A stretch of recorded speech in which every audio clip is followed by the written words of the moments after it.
of your compassion freely flow from your throne. So tell me, where would I be if it wasn't for your love? That's right, brothers and sisters. The Most High's gathering in Israel. I'm here, Elder Ricard Shaw, the Gathering Christ Church. I'm here with a very important broadcast this evening. As you can see, it's titled, Love Has Waxed Cold. All right. Last Friday, I said that I was going to touch on the future percentages when it comes to single women by the year 2030. I am going to touch on that, but before we go there, we have to understand, according to the Bible, prophetically where we are that lead to the total destruction of family. Okay, and not just that. On top of that, where have we contributed towards the downfall? Right? Not to take blame, not to cast aspersions or blame on people, more so than to make as much as a change as we can for those who seek to survive what's about to happen. Okay? And I'm going to talk about that and more tonight. Love has waxed cold. How are you doing before we go in? Hope you all are doing well. I see a lot of familiar faces. Let me say hi to my people here. Of course, Princess Judah, you're there all the time. Sharon, Talithia, how are you? Erica, Rosa. We got a lot of sisters in here today. Miss Bree Keeper, Princess Judah, Chanel. Where all my brothers at? Elizabeth. Oh, okay, I see. Hold up now. There you go. Yatazah, Kazak, Hebrew, Harris. All right. Brothers and sisters, thank you for all you do. Thanks for your presence. And yes, let's dive right in. Oh, there go my brothers. Oh, okay, all right. Brother Anthony, I see you there. All right. I'm about to say, hold up. Where all the brothers at? All right. Mr. Morris Moore. Sometimes brothers like to stay in the cut without signing in at all. I can understand that, but I see you rolling in. Thank you, my brothers and sisters. Let's jump right in. Right before I go in, I would like to make an announcement that starting August 1st, August 4th, that will begin a new installment of our Hebrew and Bible Academy, August 4th, okay? Let me put it up here so you all can see it here. One second here.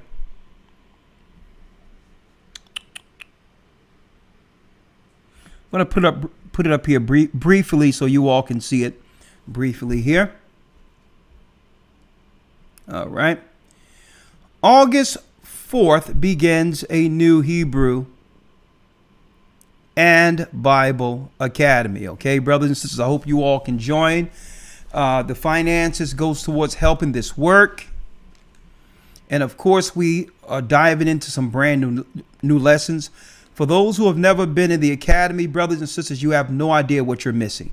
Okay, Hebrew 101, where Elder Lawyer dives into the original ancient Phoenician Hebrew, teach the letters and all of this. It's great for children also when it comes to learning the language. All right.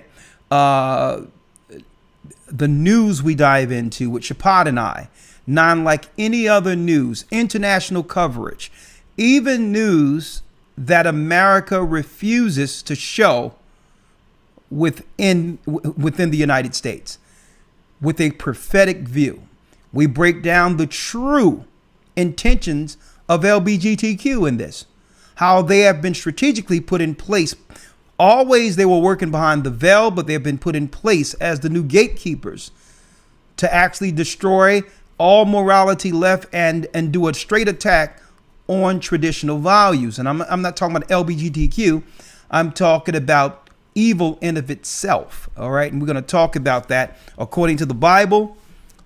We go into the news concerning LBGTQ, and I'm going to talk about that more in this broadcast tonight.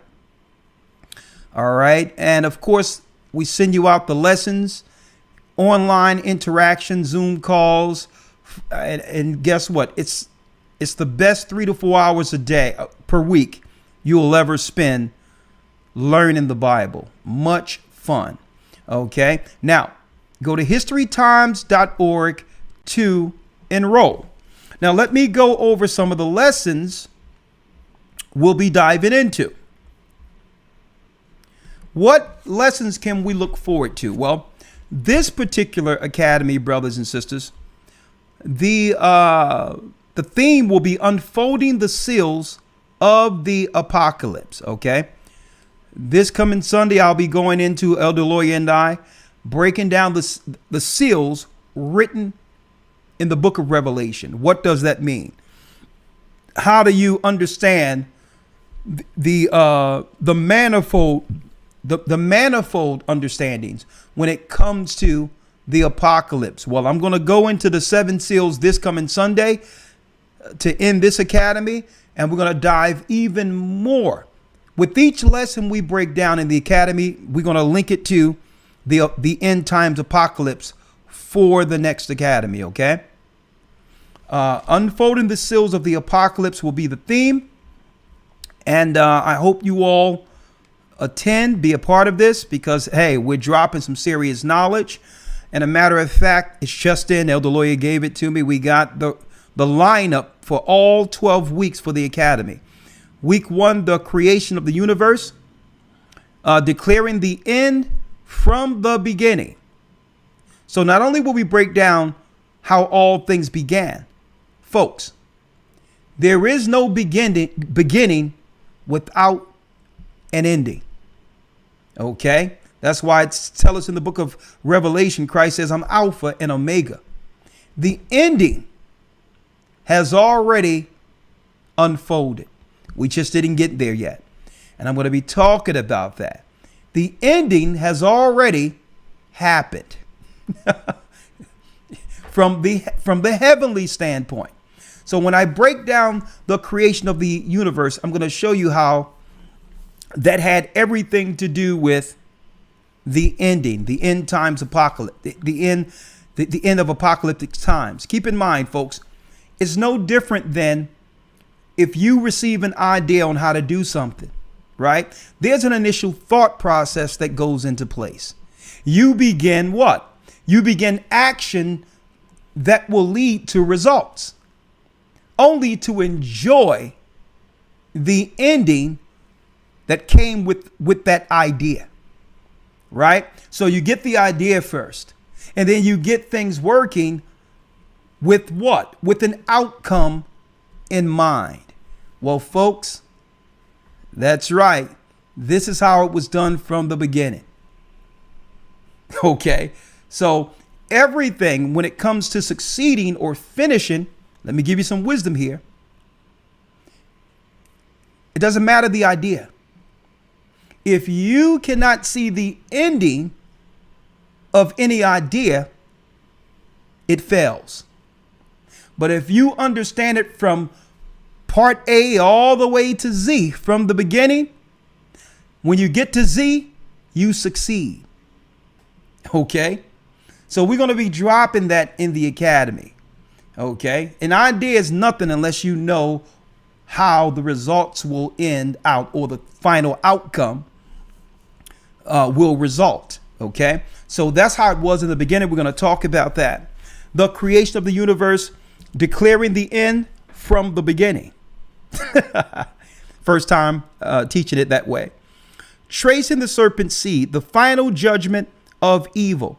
Now, when I go into tracing the serpent's seed, I had a question in this academy that really spurred some interest when it comes to the legends which are attached to Semiramis, Isis, Nimrod. Whether or not Nimrod was part Nephilim, even though the Bible states that he was from the seed of Cush. Where does the Nephilim legend come from? Okay, so I'm going to be going into breaking down Isis Semiramis. Was she from this world? And I'm speaking of Nimrod's mother. Okay, so when I break down tracing the serpent seed, we're going to go into Semiramis, the mother that's worshipped in this earth as Mary today, but really she's Isis Semiramis. And could she be a fallen goddess who fell in the beginning? You'll find out in the next academy.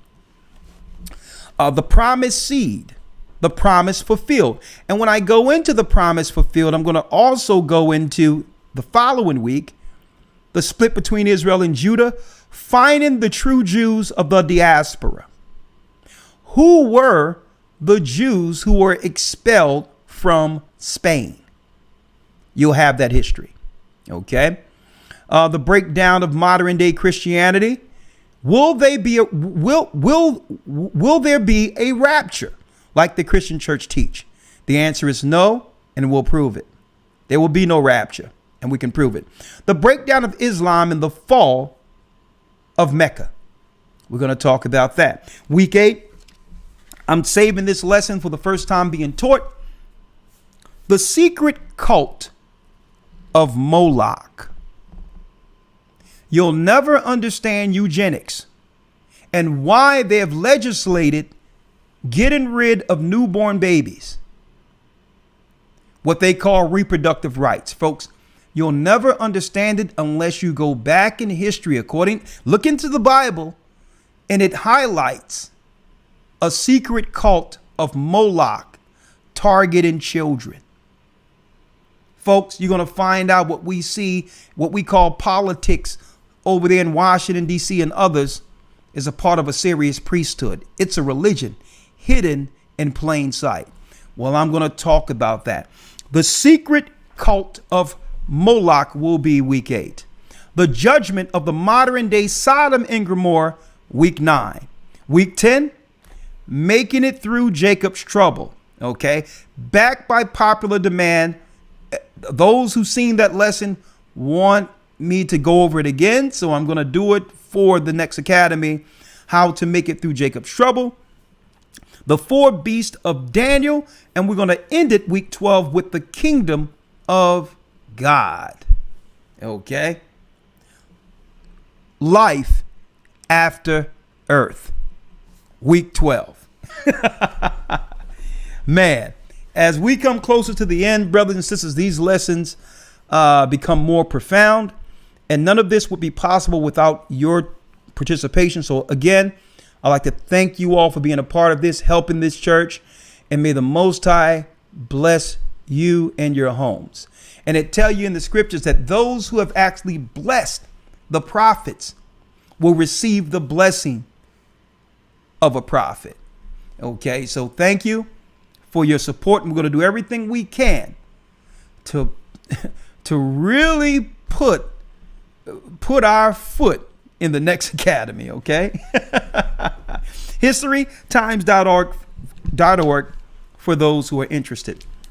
And real quick, for those who usually use snail mail, because we still use that mail, for those who are used to the old P.O. box, let me give you the new P.O. box. If you're sending to myself, Elder Lawyer, or the Gathering of Christ Church, we have a new box. Okay. The new P.O. box, and you can find this on gatheringofchrist.org. Okay. The P.O. box is 114 481 South Oxford Road, Fairless Hills, PA 19030. P.O. Box 114 481 South Oxford Road, Fairless Hills, PA 19030. For those who always send to the P.O. Box, well, that's the new P.O. Box. So please use that going forward. I really appreciate this. I apologize for the inconvenience because so many people are used to the old P.O. Box. I don't want anything sent back to you, even though we tried to forward things and it's being sent back to people. Please use the new P.O. Box 114 481 South Oxford Road, and that's in Fairless Hills, PA No, Oxford Valley Road. Oxford Valley Road. Oxford Valley Road. Okay.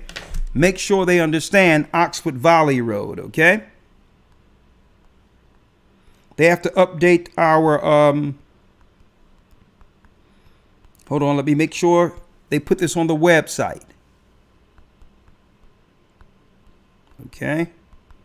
I just recognize that.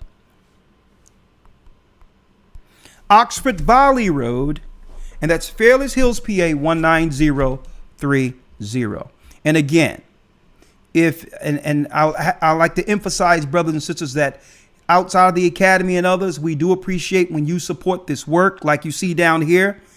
If you appreciate our broadcast, when it comes to our weekly broadcast, $ GOCC 144 donate to help. Okay.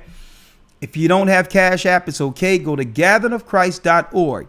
Show your support so that we can get resources to finish what the Most High started in this ministry.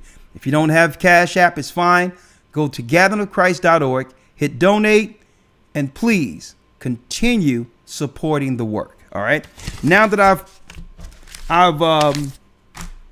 got that out of the way, right? Let's talk. Let's talk. I have Elder Lawyer. Before I bring in Elder Lawyer, just let me emphasize that next week will be in Las Vegas. Okay. The West Coast all-white gathering. Friday, we'll have the baptisms from 9 a.m. to 11:30 a.m. Okay. 9 a.m. to 11:30 will be the baptism, strictly for those who are seeking to be baptized. Okay. Saturday at 9 a.m., doors open for guests. 10 a.m., we'll do a praise and worship. 11 a.m., we'll have a Sabbath lesson, Elder Lawyer and I. 2 p.m., we'll take communion. We'll pray out, bless the food. 3 o'clock, we'll sit down for meal. And between 4:30 and 10 p.m., music and fellowship. Okay. Next week in Vegas. Okay. If this interests you, please send your email to gatheringas1@aol.com or to the West Coast, and we'll make sure we can plug you in for this gathering. Okay. I wanted to put that out there. We'll be in Las Vegas next week. Okay. And again, I would like to say this. Even the last thing we did, brothers and sisters, in Augusta, Georgia, folks, the church paid for everything. Okay. There was no profit at all. I didn't receive a red cent. It was more so the church giving back for that gala we had that we could have charged so much for when it comes to the white carpet. So I'm going to let you know there's a lot of resources we put out to show our appreciation to the body. So I wanted, as we do these things, I don't want people to think that this is something going on that's about raising money when it comes to the gala and all that. No, we're not making money out of any of this, folks. It's coming out of the church treasury. And we're doing this to get people together, okay, to go baptize, to show our appreciation in this work.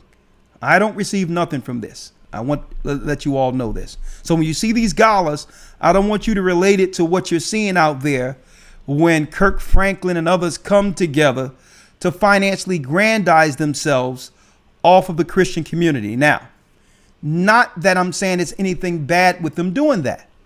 Keep in mind, a just weight for a just measure.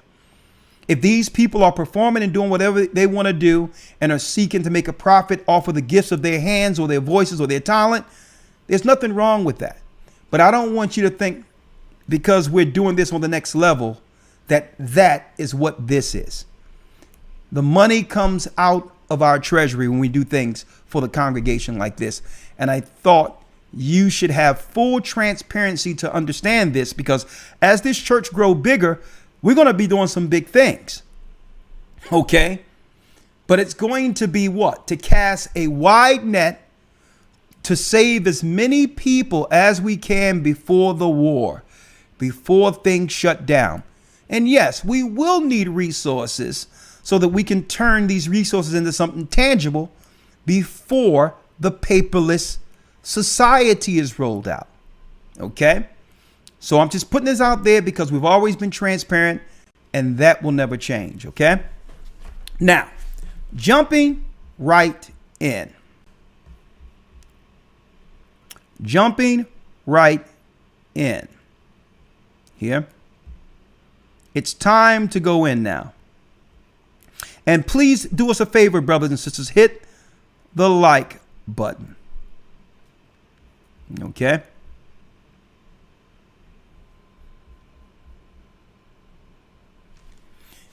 And I have to put these things out there sometimes because why? A lot of our people, understandably so, are fed up. We're fed up with all these scammers out there who we put our trust in only to find out that, that they're scamming and just taking from those who have nothing. Like you got your grifters from the conscious community. Like you got this guy Johnson, Philadelphia, running around acting like a doctor, stealing money and all these things. So I can understand, brothers and sisters, why there's so much reluctance. Therefore, everything is transparent. All right. Now, let's jump right in. All right. As you can see, the title, The Love Has Waxed Cold. Elder Lawyer, how you doing? Shalom, sir. I'm doing well. How about yourself? I'm blessed by the best, and his name is a higher young man. Good to see you. You're looking nice and healthy, strong. That's what I'm talking about. The return of the Christ. Right? Sir, I see likewise. that shirt. You're looking nice and healthy, young man.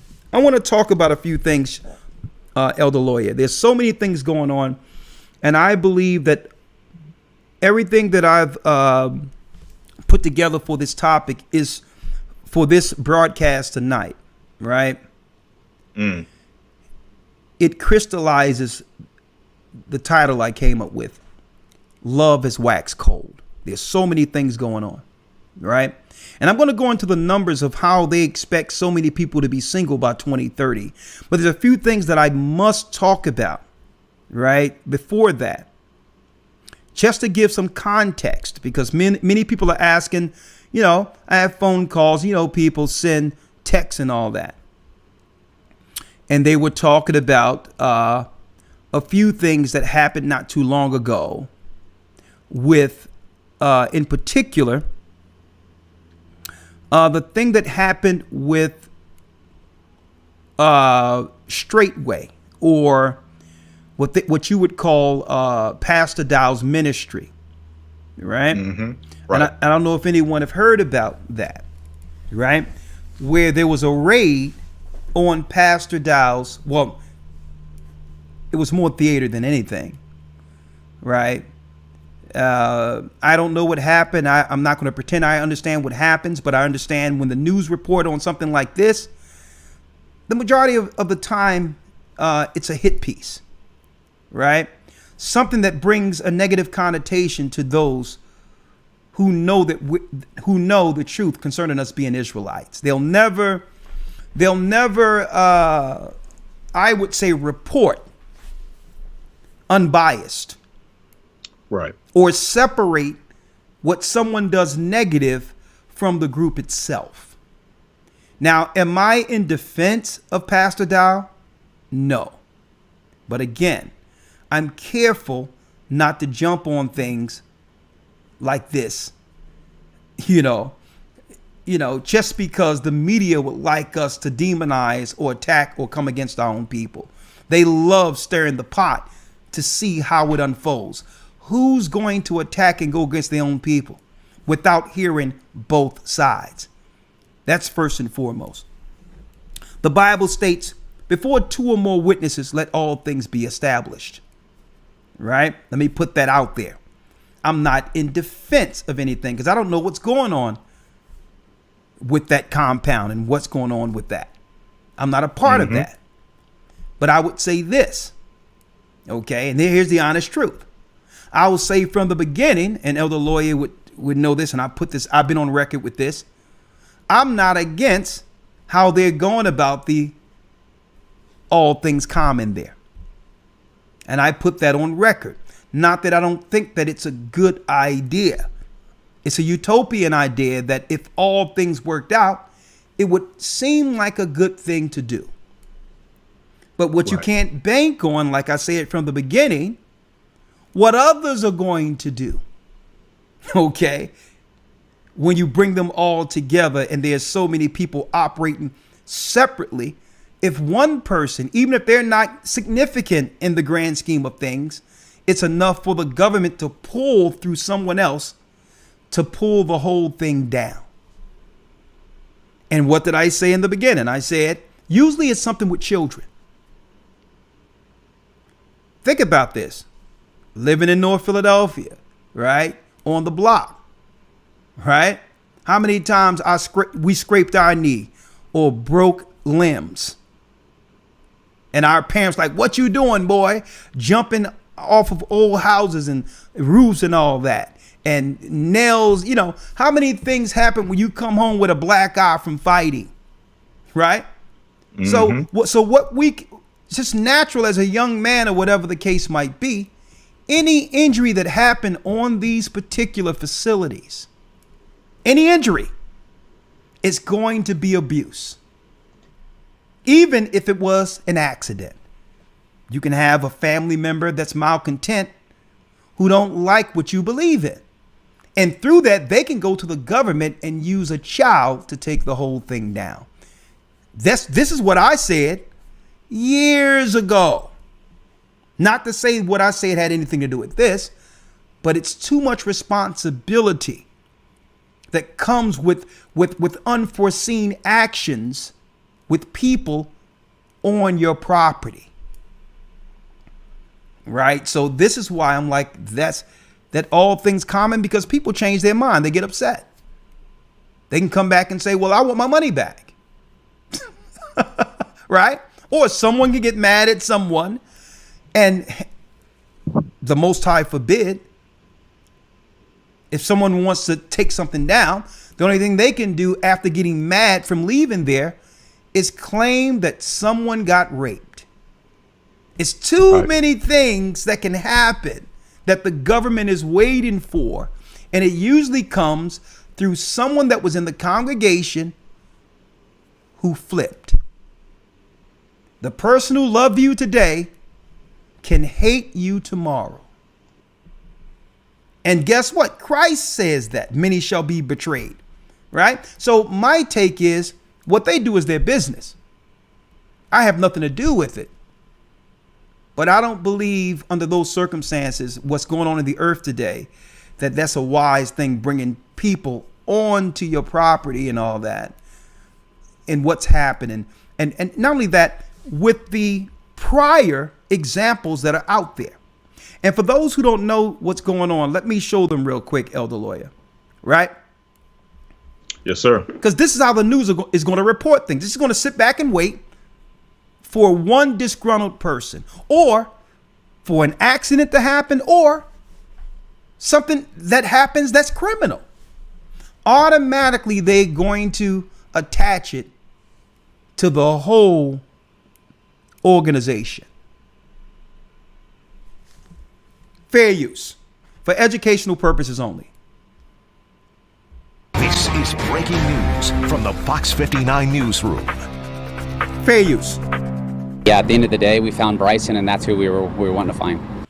And Fox 59 continues our team coverage of breaking news this afternoon. A young boy considered missing for more than 2 weeks is now safe, and his parents, including a is now safe. Now, Elder Lawyer, these are the same people who are championing rights to have children lives taken under abortion. Exactly. So now they care about a little black boy all of a sudden. Mm-hmm. So that's the hypocrisy of this, folks. The boy is safe. You think they really care about this young man? Boy, I can't wait to go into that secret Moloch teaching that I'm going to do in the next academy, folks. Talking about the little boy is safe. It only takes one family member who don't like the fact that you didn't come to the Christmas party, okay? Mm-hmm. Let's go.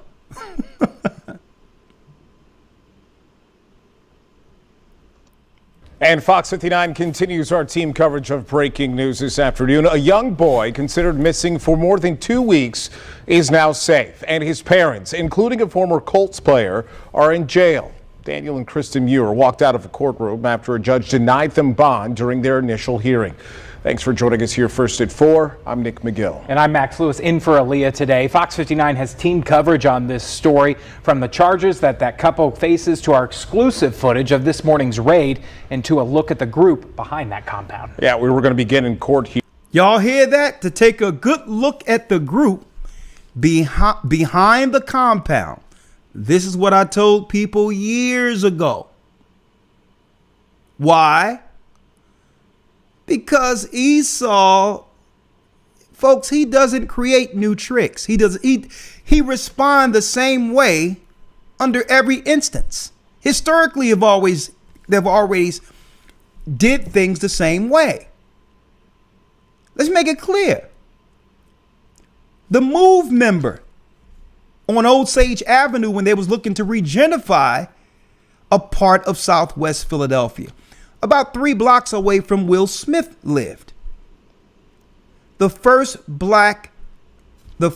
elder lawyer, the first black mayor, Wilson Good, I'll never forget him, was mayor when the Philadelphia police dropped a bomb on the Move members, what they called the Move members. They were black people seeking to do what? Live naturally, natural health, no modern medicine. Their children were intelligent. They were being homeschooled. And they dropped a bomb on a city block with a black mayor, folks, who approved it. Why?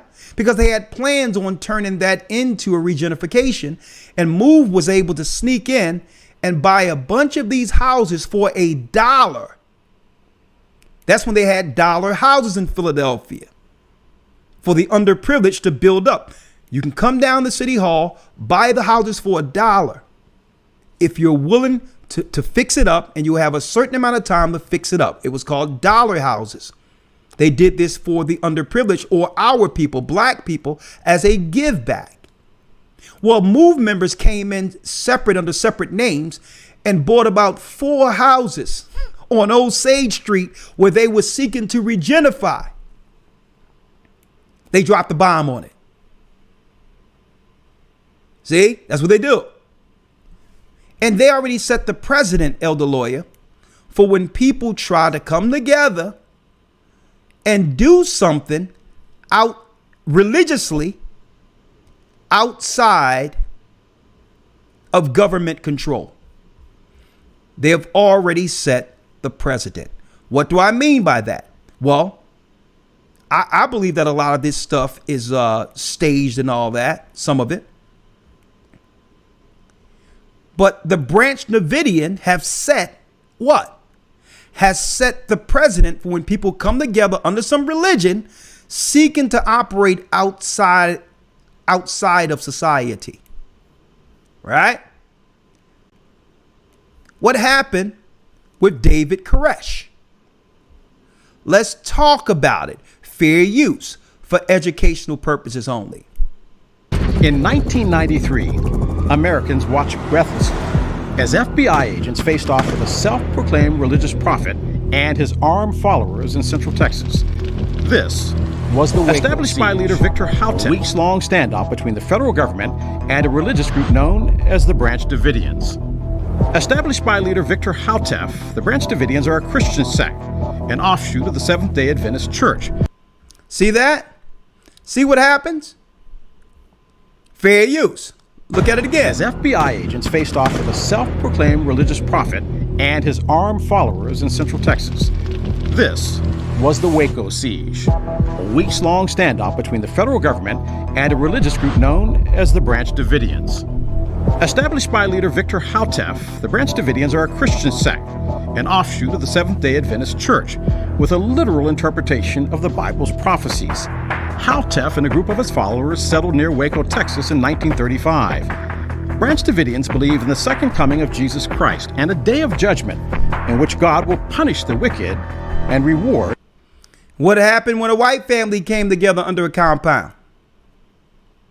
Now, I think a lot of these stories, I don't know if they're made for TV or whatever the case is, but publicly they're setting a precedent that if we're willing to take out our own people for separating from society, we have set the precedent for what we'll do to anyone else. Okay? They knew that eventually people would get fed up and the children of Israel would begin to understand who we are and begin to move towards helping one another in the end times.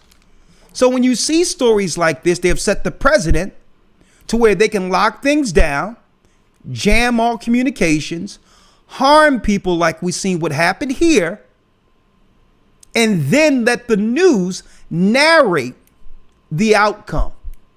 You'll never know what really happened. See?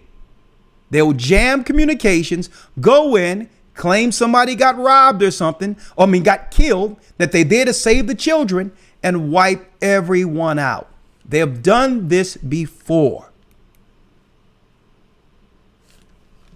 Okay? So I don't have to be a prophet to show, brothers and sisters, what the outcome is when you plan stuff like that. Especially if you have showing weapons behind you while broadcasting and teaching the Bible. Okay? So again, I don't know about the brother's ministry.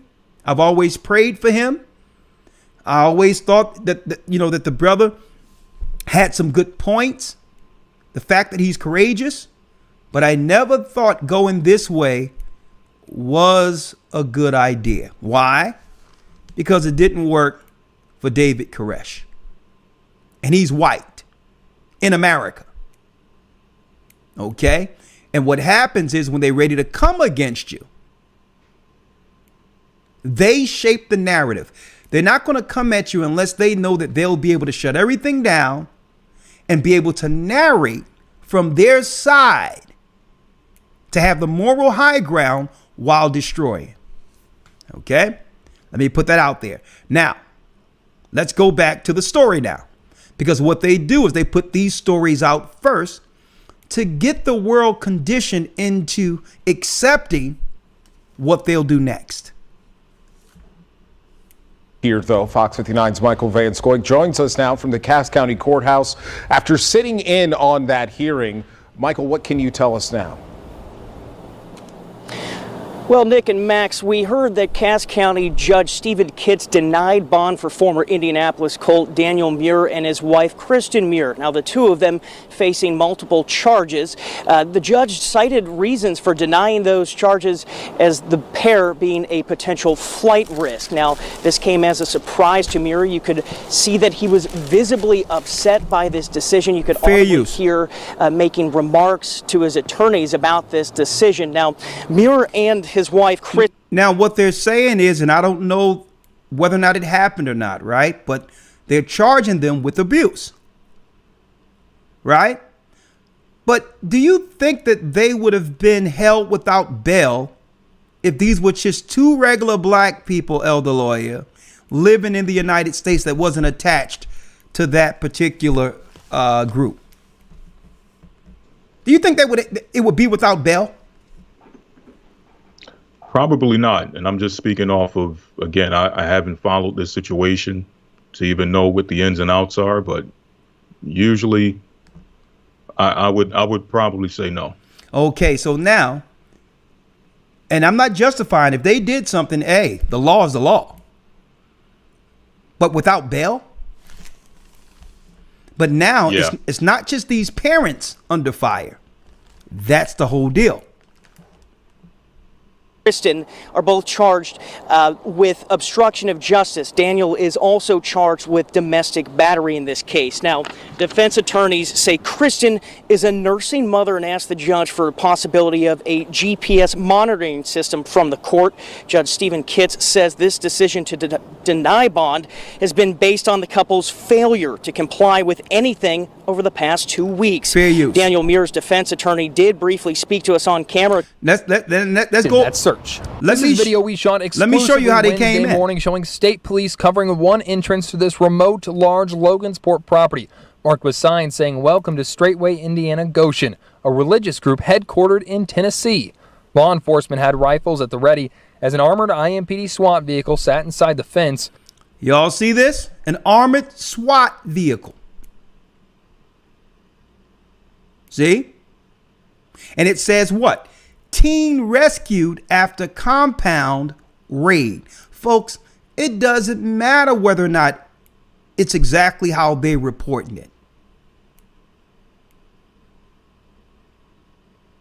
Okay? They have to now prepare themselves for the next shoe to drop. And hey, the only thing I have to say is, if I could give some advice, I would say they're going to have to change courses. Like, listen, hey, everybody go to their own house separate from this. We can still come together for Sabbath like Jews do in their community. But guess what? We can't operate like this, because if we do this, they're going to take the whole thing down. Okay, from the inside out. There's nothing for them to send somebody in there who's a mole to cause an issue that would allow the government to come through. That's just some words to the wise. That would just be some advice. Okay. Anything you have to say on the elder lawyer before I move? Because people ask my opinion, I'm putting it out there. Right. I have nothing negative to say about the brother. I think he's doing the best he can with what he know how to do. And he may even have, let's just say he have the greatest intentions. America doesn't work like that. And you got to walk with, you got to walk with some level of wisdom when it comes to things like this, because they'll harm everyone in a raid. I just want to put that out there. Anything you like to say, other lawyer, before I pivot? No, sir. I think you expressed everything. So yeah, we can get into it. All right. Next, as we go into the love has waxed cold, elder lawyer, there's this bug flying around here. I'm trying to get rid of it here. If it comes over here, it will adorn that light. That's all I got to tell you. It will adorn that light. You come over here if you want.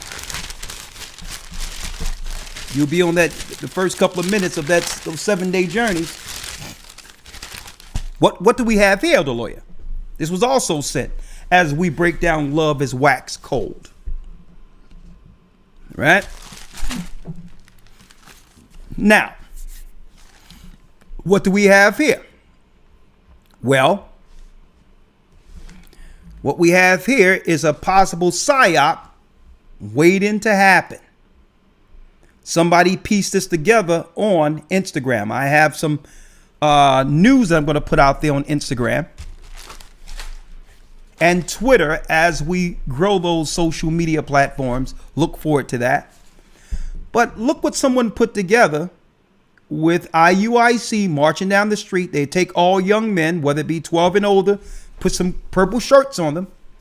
That's their business if they want to do that, and march and show a sign of force before the world. If that's what they want to do, hey, it's their lives. But look at what someone clipped with them marching. They're not the only one. The only ones marching. When the Bible says nation shall be against nation, check this out. In flag, Jesus Christ is flag. And I live this world. I live this world. I live those streets. I live those.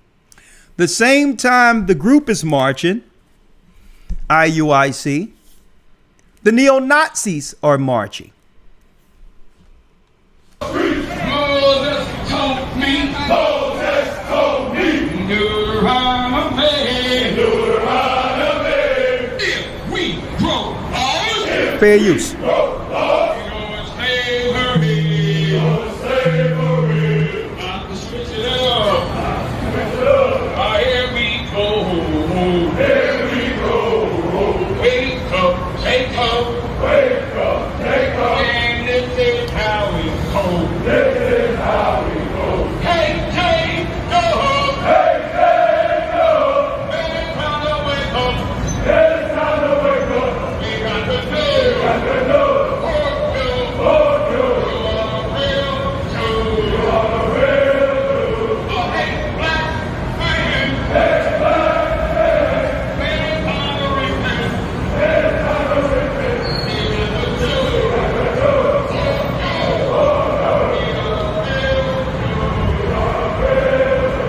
Fair use.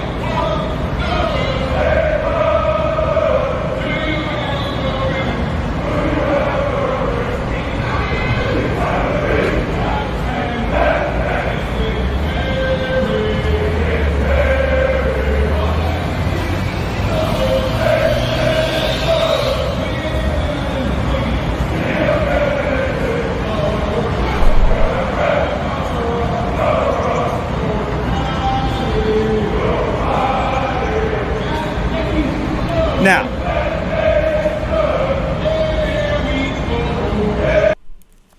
all due respect to them, it's their lives and they can do what they think is right. Now, that's on them. Now, there's thousands upon thousands of people in this church.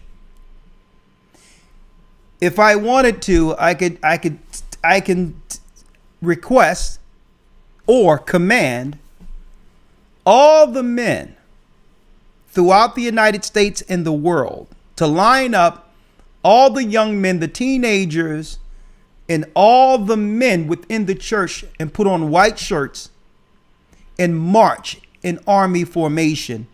And there will be thousands upon thousands of people marching. I could do that. But I would never do that. Okay? The reason why, I said it once before, you don't show a sign of force living under Esau's empire. At any time, a provocation can ensue. They can bring in someone to provocate. What happens when someone throws the first blow? And that's all I can say. And at the end of the day, I wouldn't do it, because if Christ and the disciples didn't do it, why would I?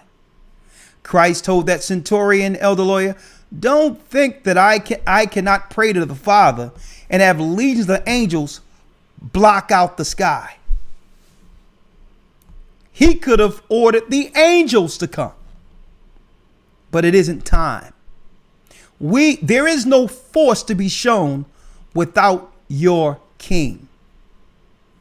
We're here to wake up the children of Israel, not put the men of Israel in harm's way. And some people might think that that's cowardice. No, that's not cowardice. It's wisdom. The Bible states, be wise as serpents, harmless as doves. And it seems as if we're walking into the same circle that happened, the same secular destruction that happened right after the death of Christ, when men started making themselves a reputation and using Israelites to show force against the Roman Empire. Now, these men can do what they want, but I don't think it's the right thing. All due respect. I have nothing against these men. I believe they're courageous. I believe they believe in the Bible. But I just wouldn't put the men of the Most High in that type of danger. And I pray for them. I pray for all of them. But I understand how Esau operates. And I believe that it will get into a provocation. One of these days, Esau is going to show some force and going to provoke. And if they hit one of these men, it's going to get bloody.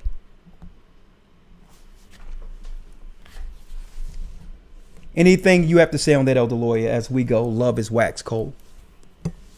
No, sir. No, sir. All right. Okay. I think I might be hitting on to something here, right? Now, why am I going into this before I jump into everything else? While everyone is thinking about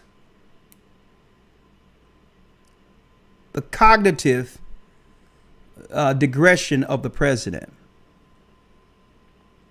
while the world is stoking a race war. Let me turn the page and get to my topic now. What are we missing? What aren't we looking at? Well, Elder Lawyer, it so happens that, and of course, Elder Lawyer, I'll tell you, I look into these things and I bring them in real time.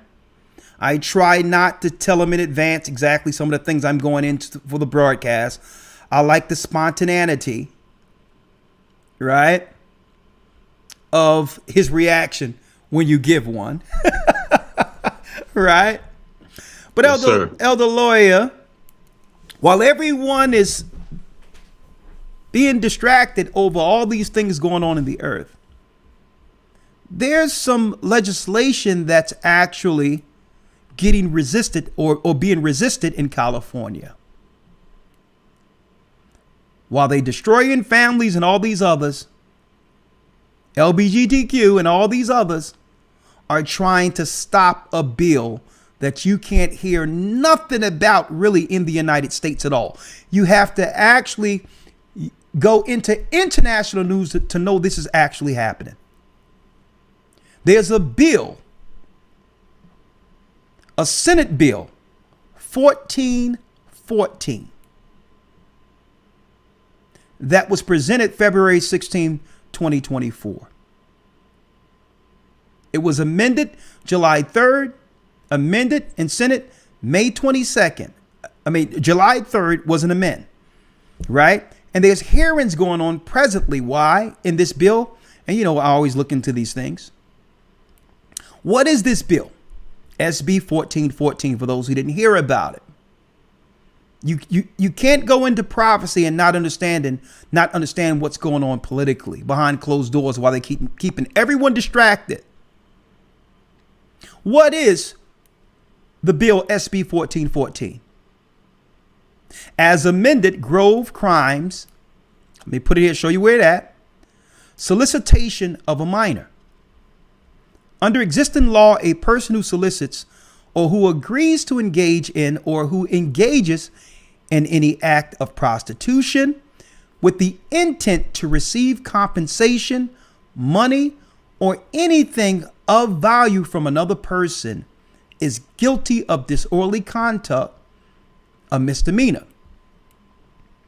Under existing law, if the person solicited a minor and the person who solicited the minor knew or reasonably should have known that the person solicited a minor, the offense is punishable by imprisonment in the county jail, for a mandatory minimum of 2 days and not exceed 1 year, by a fine not to exceed 10,000 or both such fine and imprisonment. This bill would make the offense applicable only to a defendant who has 18 years of age or older at the time of the offense.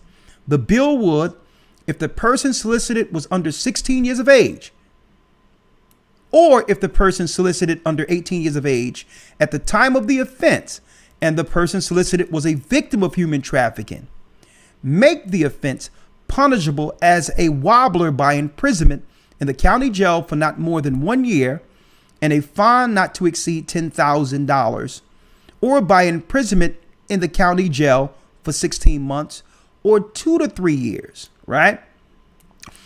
In a nutshell, elder lawyer, what they are trying to do is to change all of these laws to make it what? To make these laws a greater deterrent, to give higher prison sentences for those who violate underage children, be it pedophilia, be it underage child trafficking. There's a push to put some serious penalties on the books for those who are targeting children. And elder lawyer, you wouldn't, now, under normal circumstances, you would expect something like this to pass with no resistance, correct? Correct, Con. Well, there's a long line of LGBTQ in line at the Senate giving their opinions on why this bill must be stopped, because they feel it's a direct attack on LGBTQ. Think about this. If you are a grown person dealing with your own person, now the Bible says it's sin, but you choose to decide where you want to spend the rest of your life for an eternity after this by your actions on earth. So listen, if you want to do that, that's your business, but leave the children out of this. Why are they, elder lawyer, pushing to stop harsher sentencing? Why? Think about this. Right. Like, what are you trying to do? Are you trying to say that, are they trying to legalize pedophilia? So, without any further ado, before I segue to the next thing, while they distracted and tearing down family, and why am I going here? Because the next piece I go ties it all together. And I'm going into the love is wax cold. Folks, why you think they separated family? Because separation of family give these people higher access to our children. More children are placed in the system for them. More children are alone while one parent is working. That would give them a greater access. And with the migrants cutting loose in our inner cities and all of this, and with them targeting our children being over all these social programs, folks, this is how they turn the next generation out. So while man and woman is fighting against each other and can't get along, guess what? You have LGBTQ at the Senate halls trying to stop a bill that will protect your children. And there's no traditional families there in number politically resisting them. See, where they got everybody looking over there, they're getting legal access to your children. And this is why they need infighting between what? Man and woman. Fair use. Now look at what they're saying. They're laughing about this in Australia, elder lawyer. America is a laughing stock. Fair use. Well, let's stay in the United States. You'd think legislation to increase penalties for people soliciting minors for prostitution would be a no-brainer. No one would agree that behaviour should go on. If someone tries to do that, jail them for the longest time. At the moment in California, if you solicit a minor for prostitution, it's 2 days jail, 1. Now, let me say this is for fair use, educational purposes only. We're living in the end of days, and I'm showing, as a man who believes in the word of God, the prophecies that will lead to the fall of Babylon. Okay? Fair use. This is for religious purposes only. Fair use. minors for prostitution would be a no-brainer. I mean, no one would agree that behaviour should go on. If someone tries to do that, jail them for the longest time. At the moment in California, if you solicit a minor for prostitution, it's 2 days jail, 1 year maximum, and a $10,000 fine. So, look, in California, you spend 2 days in jail for soliciting a child. 2 days and a fine up to $10,000, and you're back on the street stalking children again. So the Republicans want to increase the penalties to 4 years jail and a $25,000. So it's the Republicans, elder lawyer, who's trying to protect children. It's the Republicans that are trying to protect the children that are being used and trafficked all throughout the United States. So what happens when the Republicans see that it's our people holding up those who are trafficking children? See, you have to understand the politics, the optics of this, folks. You have to understand what they've attached us to know the outcome. And it'll be our people standing for Democrats. And the Democrats are behind closed doors trying to do what? Trying to get a hold of your children.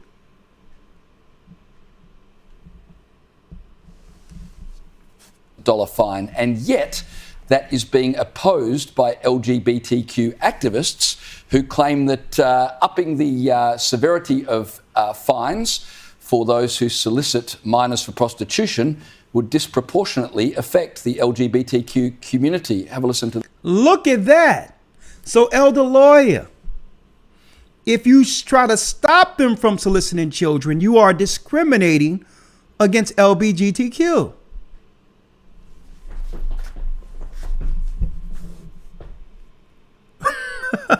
I think you're muted, elder lawyer. Yeah, I was saying, wow. So wow. Now they're saying, well, hold up. If y'all put this in place, so are they saying that this is something that's going on where there's an attachment between those particular people and children without saying it? Right. Right. And if so, isn't this what the other side, who stand for family, God, and truth, have been saying the whole time? Mm-hmm. Exactly. Just asking a question. And look at the Australians laughing. To this. We are particularly concerned that the harsher penalties proposed in this bill will disproportionately impact marginalized communities. Now, this is a nut job type liberal white woman. These are the people who are leading our people to destruction, folks. So listen to what she says. I'm not even going to deal with her persuasion or what her sexual persuasion. I'm going to deal with the fact that this is a liberal white woman before the Senate crying that this is going to hurt gay people if there's protections put in legally for children.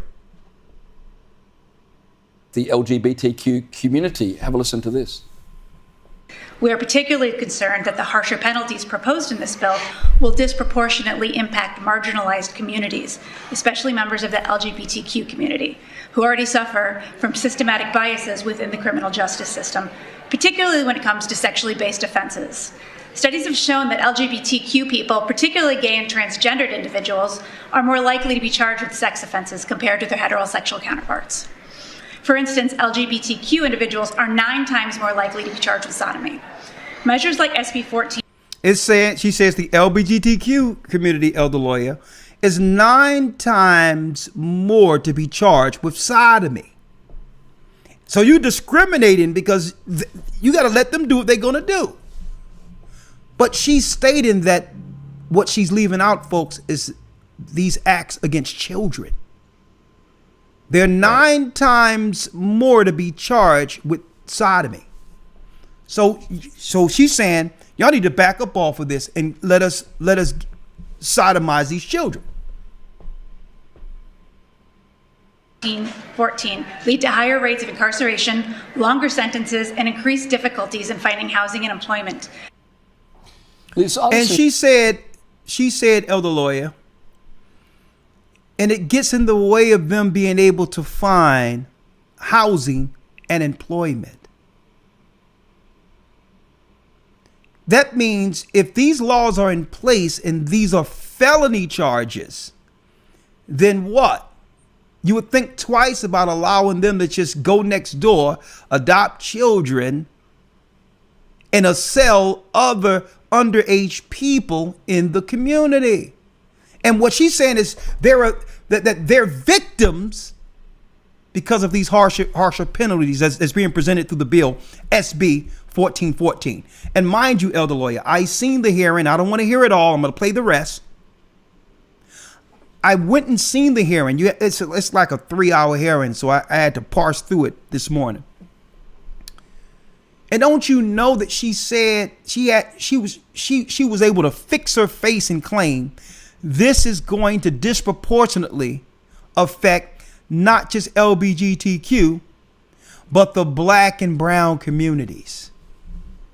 Because they're more so, black people are charged with more sex offenses than other demographics. So she actually shoehorned us in there with them.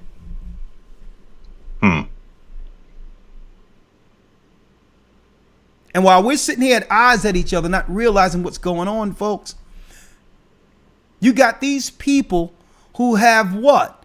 They have a strong grip on all the politics within the United States. And while we're at work, minding our business and not doing anything, they're in position to actually change or to actually move all the laws that would destroy any future for traditional values and God when it comes to family. They're at City Hall when every key bill is instituted that would resist the fall of Babylon. They're there. And you don't see no families coming together saying, well, listen, y'all need to stand down because y'all talking about getting access to our children. How dare you stand in here and resist the bill that would protect our children? There's no families there anywhere in these Senate hearings to push back. I need y'all to think about that.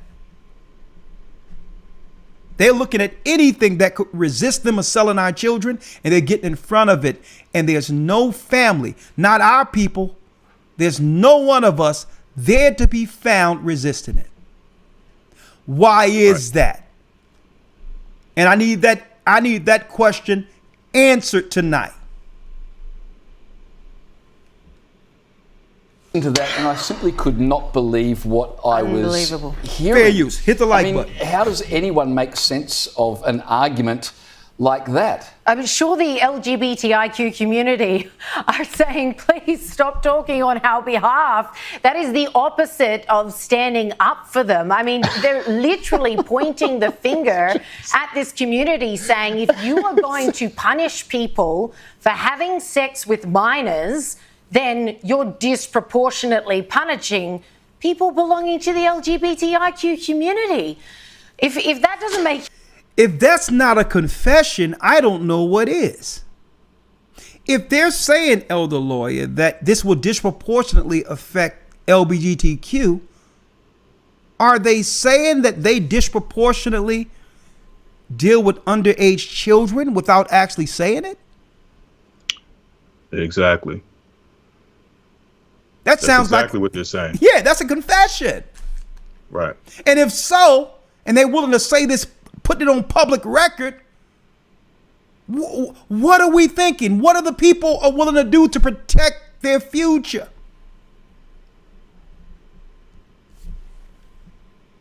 And the world, you wouldn't see the news within the United States reporting it like this.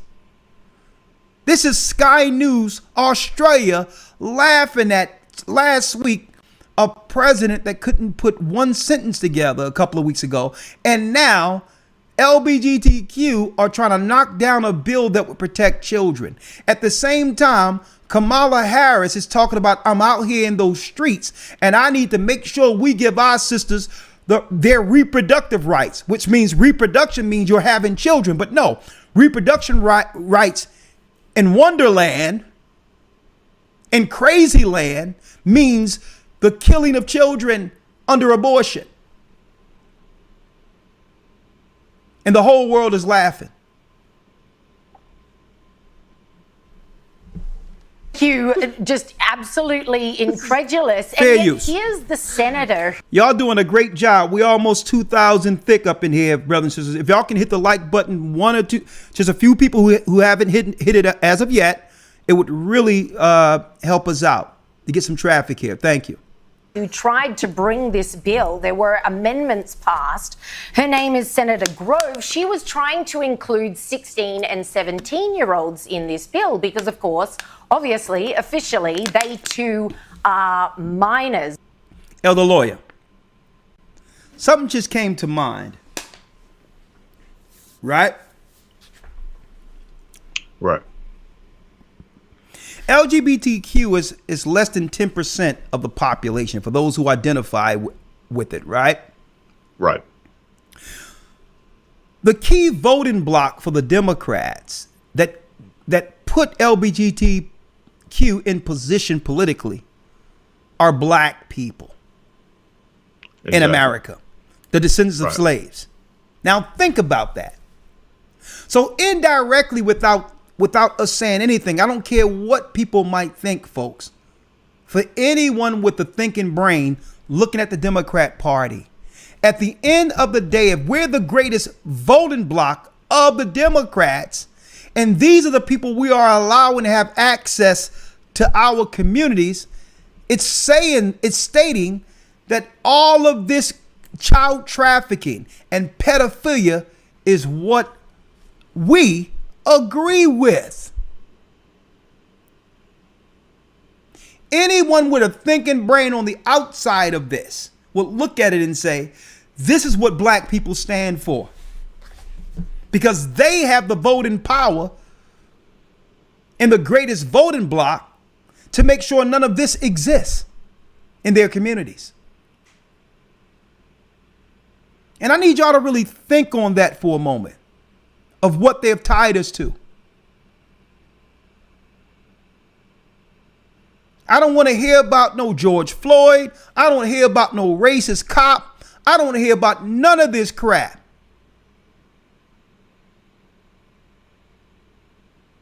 When it's our sisters that are dying when they go to have babies, and now we need to look into what's really going on with our sisters out of all the people having babies, having high mortality rates compared to any other ethnicity.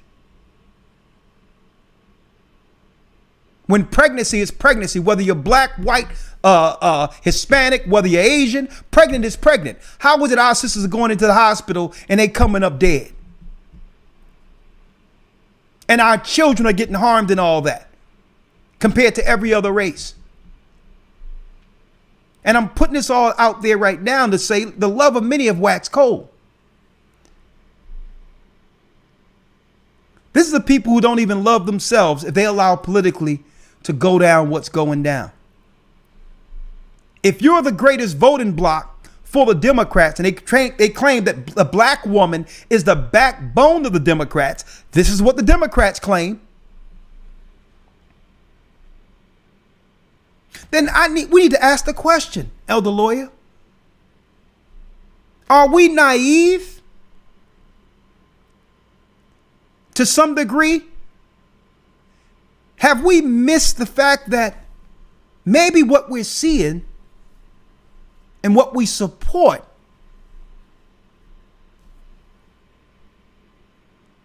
is what we are? Could it be? And it's just too heinous to accept. It's so bad of a thought to actually accept, but at the end of the day, we have to look at it and say, well, hold up.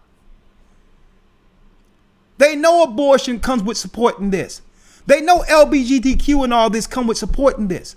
What have we been overlooking when it comes to our own people? If you're not against it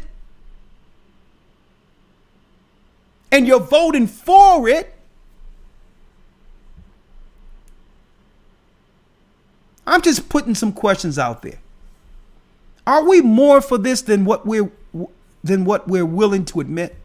And I'm speaking of we as a people. I'm not down with it at all. God isn't down with it at all. But the reality is there I'm just putting the question out there, brothers and sisters.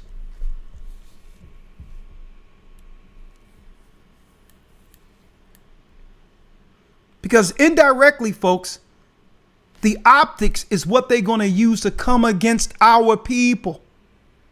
If you're the greatest voting bloc and you're allowing people to traffic children with your vote, you're the problem. They're not looking at the 7% or less of the population as the problem because they don't got the power to put anyone in political position. Homosexuals in the United States are a vast minority. They don't have the political power by themselves to do this. So from the outside, people are looking at the majority of the voting bloc who is putting them in position, and these people will not only go after our children, but theirs too. They're not looking at LGBTQ as the problem. They're looking at us as the problem because we have the power to stop it.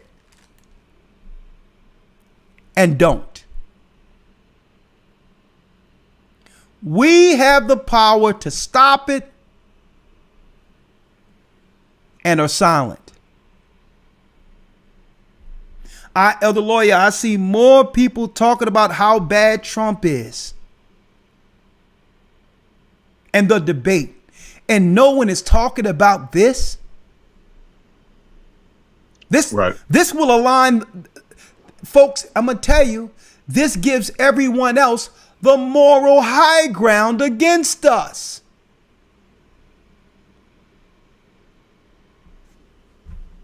If they're saying you're the backbone of the Democrat Party, and politicians are put in place based on our voting bloc, what does that say if we allow these people to do what they're doing? That's saying that we're the voting bloc who agrees with all of this chaos, destruction, mayhem, and child trafficking.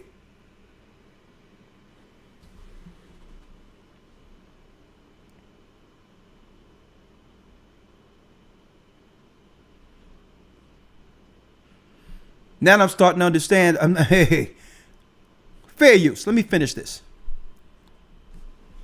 As well, it was a real bun fight to try and get this across the line, and she wasn't quite successful. Here she is explaining. Who would have thought in the state of California it'd be this hard or this difficult to protect minors, 17 and below, from men that purchase them for sex? Take a look at this. Today in the Public Safety Committee, they allowed us to charge a wobbler instead of a full felony for those that are 15 and below. It can be charged as a felony or a misdemeanor, but it also excluded...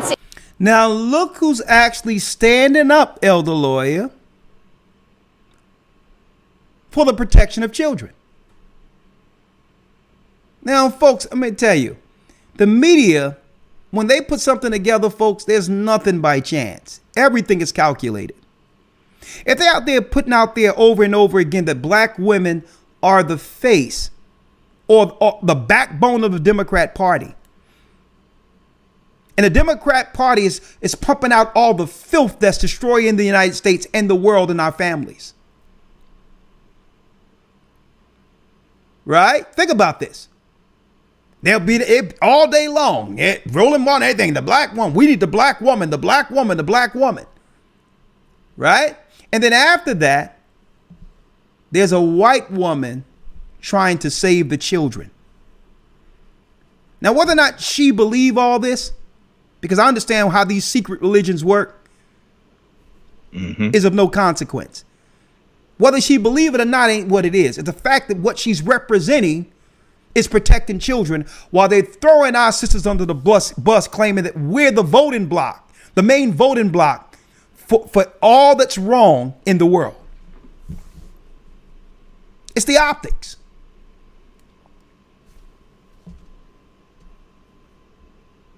And 17-year-olds from those provisions. The 16 and 17-year-olds now have to prove 2 crimes. They were bought and sold, trafficked into the industry, and that's the only way you can go after the perpetrator who initiated this whole process by negotiating to buy them for sex in the first place. It shouldn't be that difficult.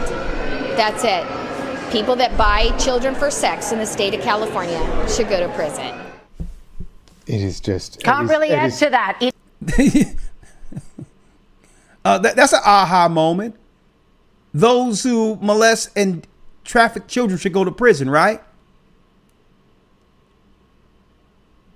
It should be that straightforward. The prosecutors in California have already come out saying, well, given those are the preconditions of actually prosecuting or having a chance of prosecuting someone who's soliciting sex from the 16, 17-year-olds, it's going to be almost impossible to prosecute. So now I'm going to show you how Esau, elder lawyer, here is the cunning hunter again. Because the white women on this side is saying all the right things. Right? They should be locked up. Perpetrators and all these others, they should be arrested. They should spend decades in jail to protect our children. We have white women saying the right thing. Now, this is how the cunning hunter operates because they play both sides against the middle. Right? So let's go back. Let's go back to this for those who missed it. Right? Let's go back real quick.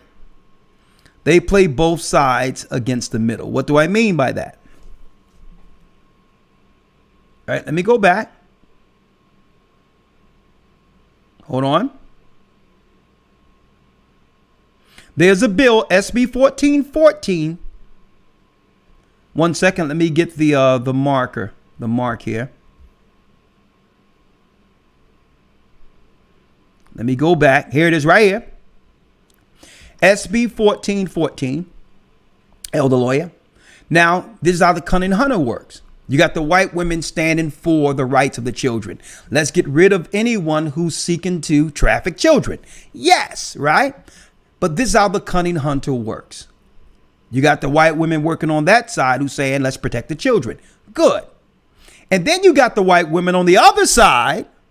We are particularly concerned that the harsher penalties proposed in this bill will disproportionately impact marginalized communities, especially members of the LGBTQ community, who already suffer from systematic biases within the criminal justice system, particularly when it comes to sexually based offenses.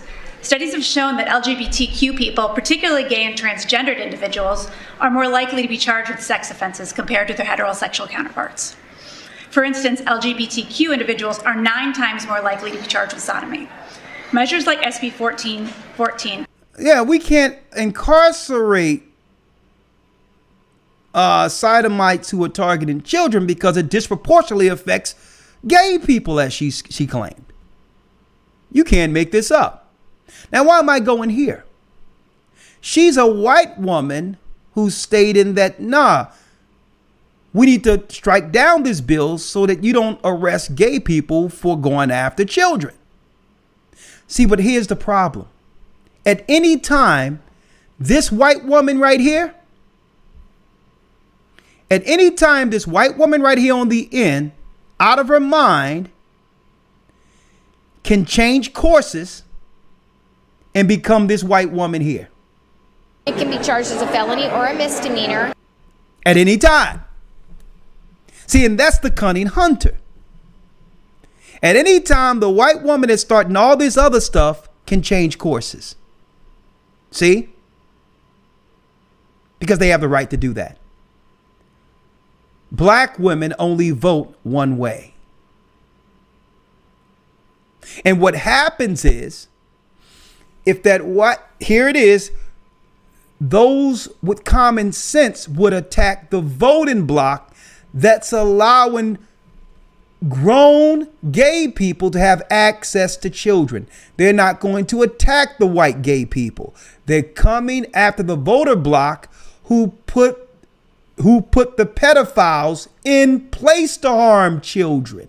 That's how Esau, that's why he's the cunning hunter. He can indirectly attack you even if you're not in the room. By default, anyone who don't understand numbers would say, well, who have control over the Democrats' voting bloc? It isn't white gay women. So let's move the whites out of the way and attack black people. Are y'all getting it now? They'll play both sides against us. Even when we're not in the room, we're the target, and it's based on our what? Our ignorant decisions to go hard for everyone else without even realizing that we'll be the scapegoat.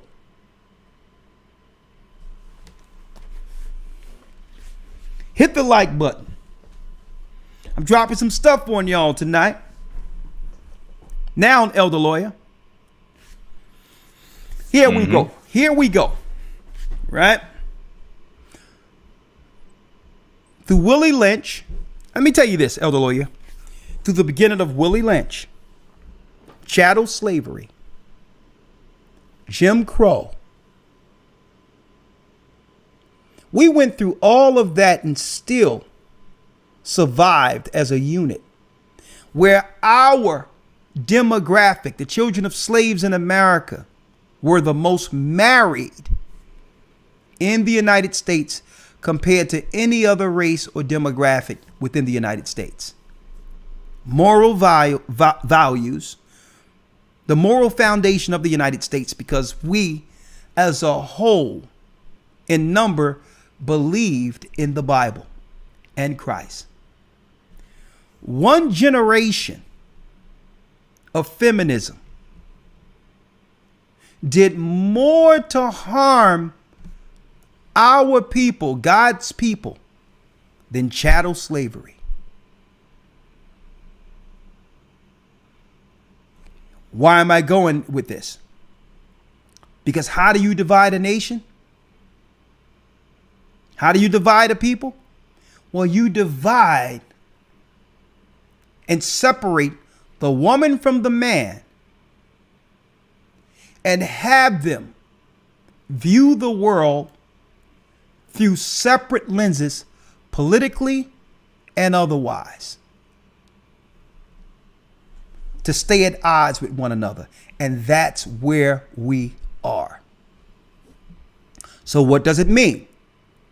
Matthew 24:12, Christ stated that there isn't just going to be a scenario where there'll be race against race, like we're seeing what's actually ferment and working, as we can see. The love of many shall wax cold. Let me show you this.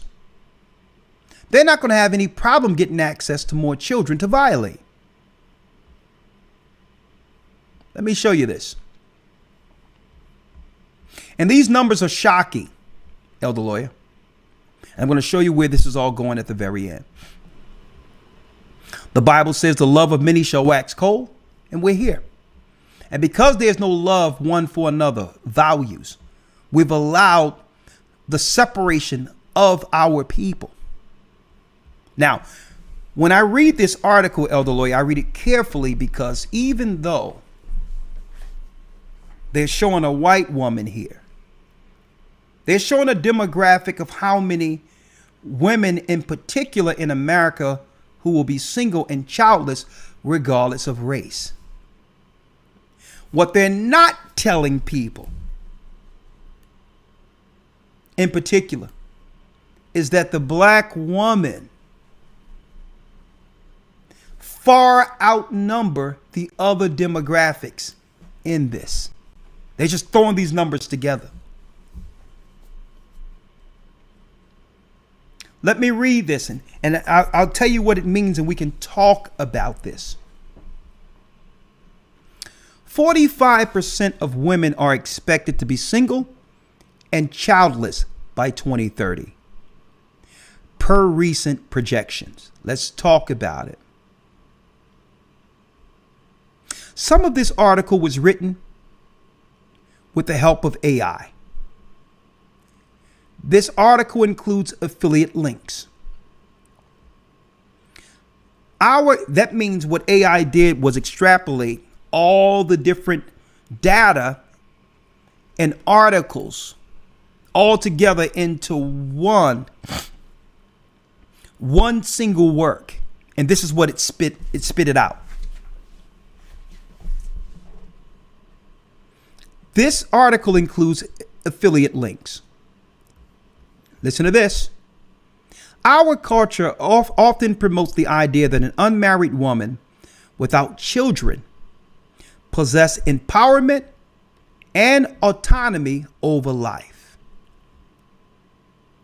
This narrative suggests that she has liberated herself from the perceived obligations of raising a family and being beholden to a husband.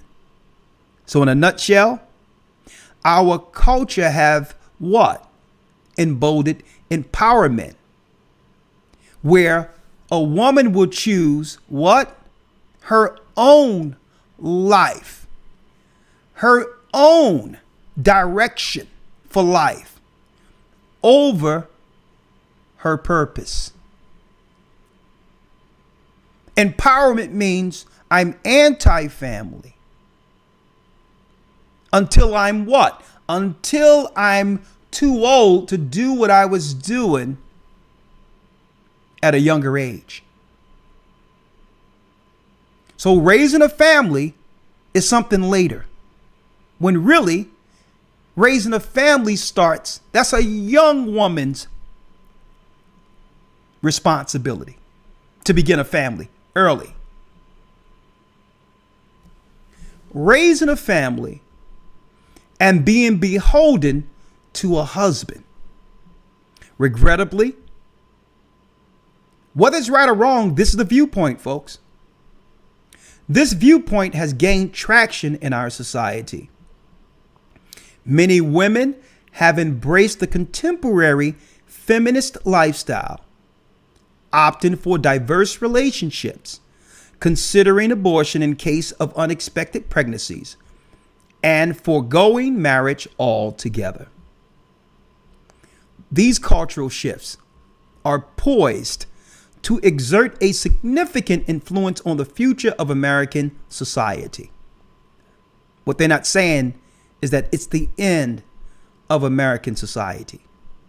If you give the rights to LGBTQ, which is anti-family, anti-tradition, anti-values when it comes to traditional values, if you give them the reins and destroy the family at the same time, I like how they fittedly put the future of American society. American society is over.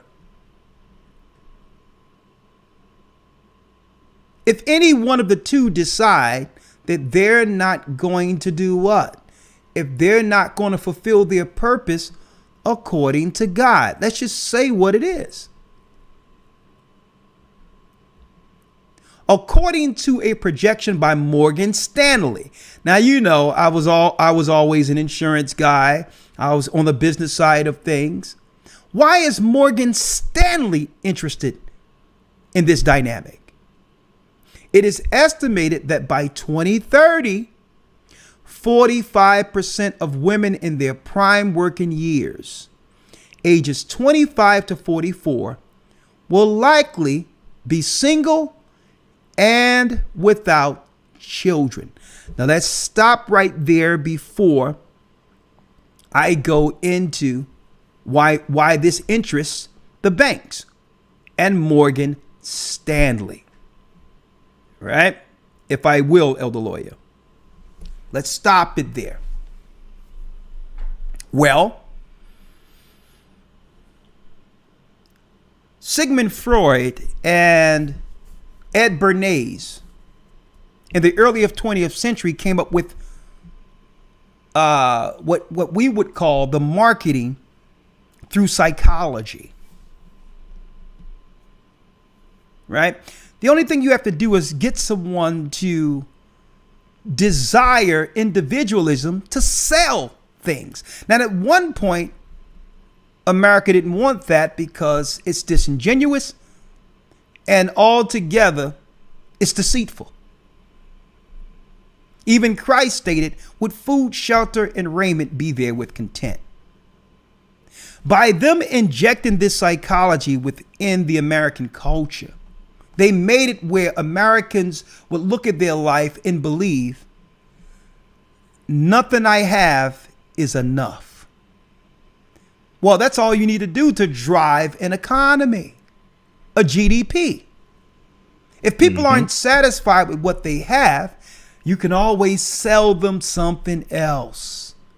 Now, like I said, at one point, America was predominantly religious, Bible believing, and knew how immoral that thought was. Right? But they came up with a way. They started hiring streetwalkers, not for what you think, but for propaganda. They would dress them up as nice ladies and have them walk down New York, and it was called the torch of power. These women want to liberate themselves and smoke cigarettes when tobacco was a man thing. Yep, torture freedom. Torches of freedom, they called it. Yeah, the Lord, they called it torches of freedom. What a mind job.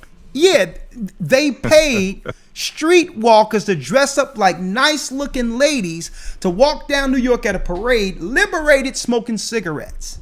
And now the other women, the good traditional women, are saying, well, hold up. That's what I'm talking about. Why should that be something just for a man? And what were the tobacco companies? What were they able to do? They were able to get half of the adult population who weren't smoking cigarettes to buy cigarettes. And where the life expectancy normally would be where a woman would live up into her old age and a man would work in the coal mines and all these other trade jobs, these hard machinery jobs, as well as smoking, a woman would outlive her husband by almost twice of his life expectancy and take his inheritance to be able to live an old life and have something for her children.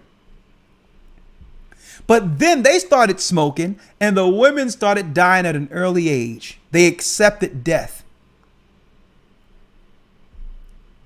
Their life expectancy, women started going down with the men because that's exactly what Satan wanted. Then later on, they did hit the like button. They did feminism. Why? Using the same old play in the 50s and 60s.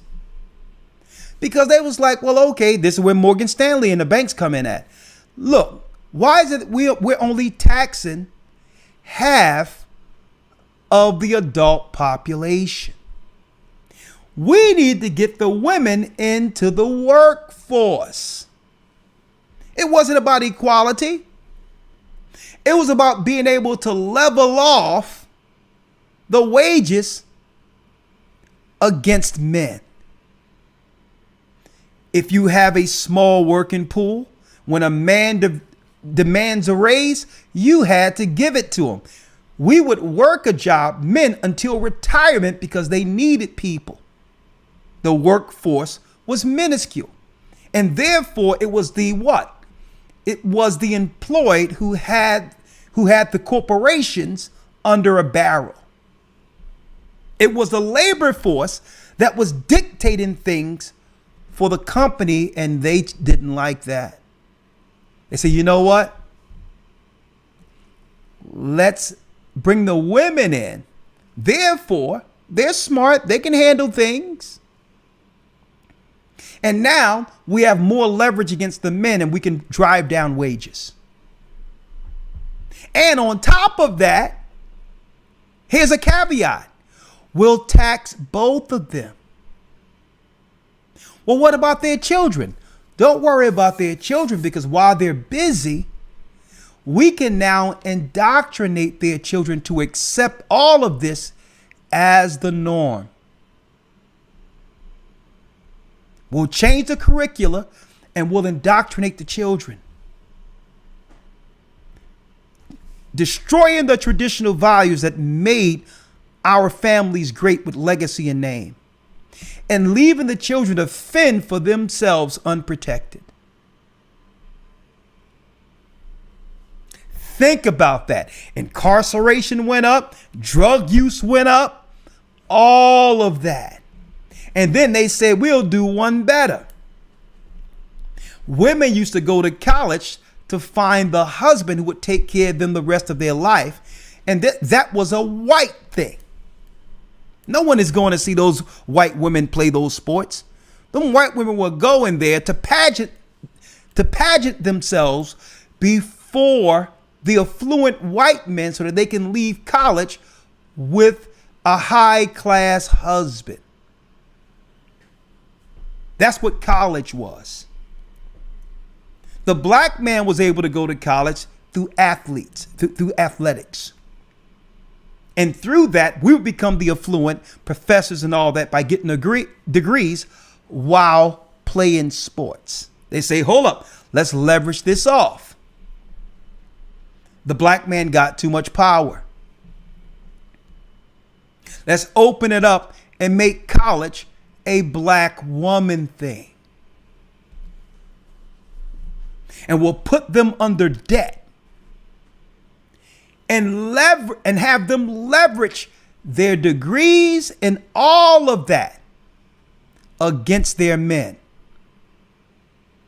What can you tell me? I'm more educated than you. I'm doing this and I'm doing that. And it would make relationships amongst blacks unattainable. That was the plan. To create lofty expectations now that someone has a degree, to the point where family is a thing of the past. Tradition is a thing of the past. Submission is a thing of the past. And eventually, men would respond in turn. Now, how does this work for Morgan Stanley? Because now, if I can trap man and woman into the workforce, think about this now. When the men die off or whatever the case is and they're single, I'm taxing both of them. But now each of them are responsible for separate living abodes. So they're not bringing their money together to take care of legacy of family. So there's nothing left for the children. And because of the life expectancy drop, they'll both end up dying before retirement. And now we're let off the hook with the retirement money. So eventually we can raise the retirement number to a number where either of them could reach while we destroy them all.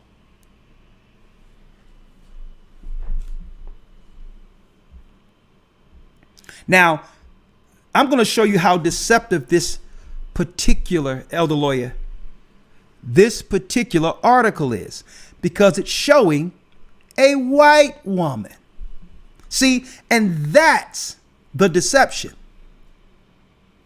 Like I said earlier, at any time, the white woman is going to go back and submit back to her man. The same with Asians and everyone else. When stuff start hitting the fan, she's going to go back and she's going to say, listen, I've never turned my back on my man. I've never said anything negative about our men publicly. They're going to run for protection. And they're going to act like elder lawyer that they didn't start any of this. At the end of the day, these white women are going to run for protection and act as if they didn't start none of this, while our sisters are going to be left out there to dry with no one to help them.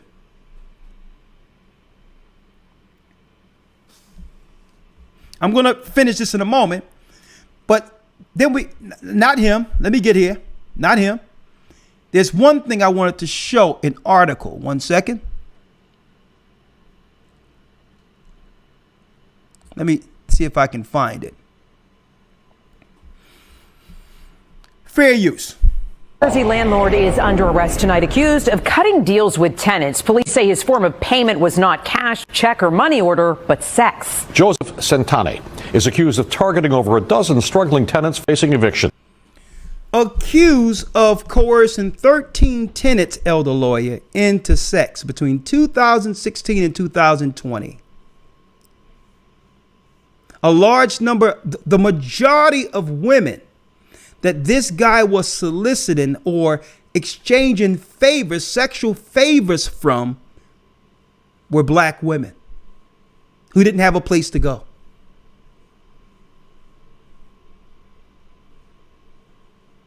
And now there's videos coming out one after the other where now, instead of the streets, now this is the position they wanted our people under, to where they'll have access to our sisters without any resistance, where now our sisters have to compromise themselves just to survive. This is what they were planning the whole time. It wasn't about empowerment. It was about having these nasty, greedy people to have access to our women without protection.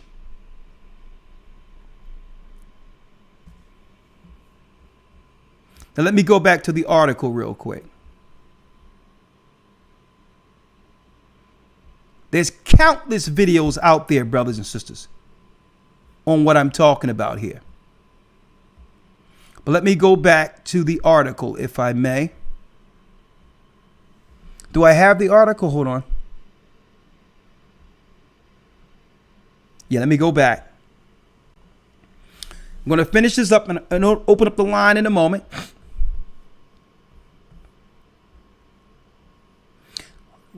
In 2019, this is what Morgan Stanley said. In 2019, Morgan Stanley released a report discussing the impact of women on the American economy. The number of prime working age women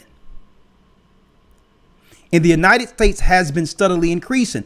What they're not telling people is that when a woman gets to a certain age, her body can't do it anymore. What you can do as young, while you are young and vibrant, going to school and all that, your body can handle. But when you get up in age, you cannot work like a man. Right. And then they're going to be like, well, no one told me about this chapter of my life alone, with no one to help me. And the United States has been steadily increasing, with many of them choosing to remain single and fully dedicated to their careers. So either you have to choose to marry the career or the state. Either way, submission is due. But now the submission leaves a woman without no choice but humiliation and demoralization. This is what they intended from the beginning.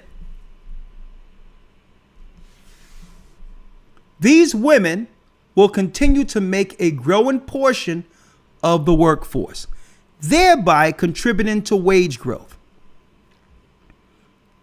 Economist Ellen Zentner elucidated historically the gender pay gap was largely attributed to differences in education. And guess what? The pay gap has been proven to be a bogus lie created in some of these whack job universities. There is no wage gap. You can't just look at salary and say there's a wage gap when the most dangerous jobs pay more. Mm-hmm. So the jobs that pay more, women don't want to be up scaffolding up 150 floors to try to, to put steel girders in and all these things. A woman don't want to do that. A woman don't want to be working on a well tanker in the middle of the water, having to stay there 24 hours or 48 hours and see no land. Women don't want those types of jobs. So when they talk about a wage gap, it's a lie. There's a wage gap because the dangerous jobs are for men. When they say a wage gap, they're looking at the lofty jobs of the CEOs and all these others and saying, well, they're getting paid more, because you don't know what it takes for a man to get from nothing to there. And no one is just not going to give up their job they work to get to succeed simply because someone is another man. He's not going to give his job up to another man, let alone a woman. So that's nonsense. There is no wage gap, folks. That's another lie. That's like the WNBA talking about WNBA talking about there's a wage gap, elder lawyer, and no one looks at them play basketball. There's no money for you unless you're subsidized by men. Mm-hmm. Exactly. So they're able to sell this delusion over and over again to keep men and women at odds by diluting one side.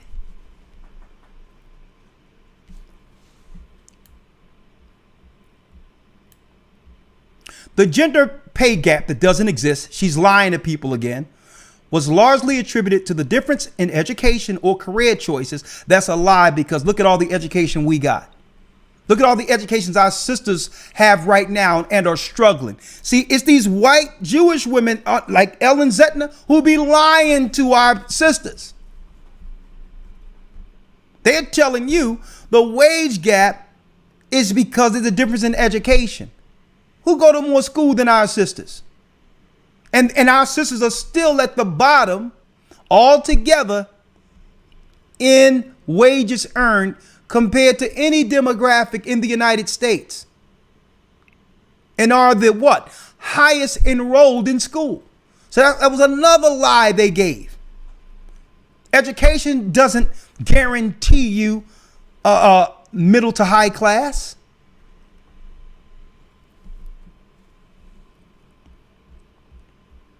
Nowadays, motherhood is the primary factor contributing to the wage gap, as many women who become mothers often opt to reduce their work hours or leave the workforce. So now this article, this woman is daring, this economist is now saying that you got a choice between submitting, doing a family, or getting out in the workforce, becoming a man.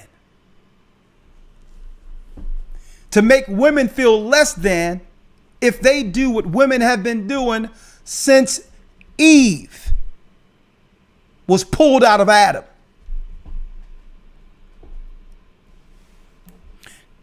Nonetheless, it appears that in the coming decades, there will be a decline in the number of mothers as women prioritize their careers over starting families. The percentage of single women in the United States is projected to increase 1.2% annually from 2018 to 2030, compared to the 0.8% increase in the overall population. This shift expected to result in 45% of women aged 25 to 44 being single childless by 2030 from 41% in 2018. And what Zettner is not telling you folks, she's married. You know, I had to do the research on all. This woman that's talking is married and telling you why you need to forget about submitting to a man and just getting on his program. But yet she's submitting to a man.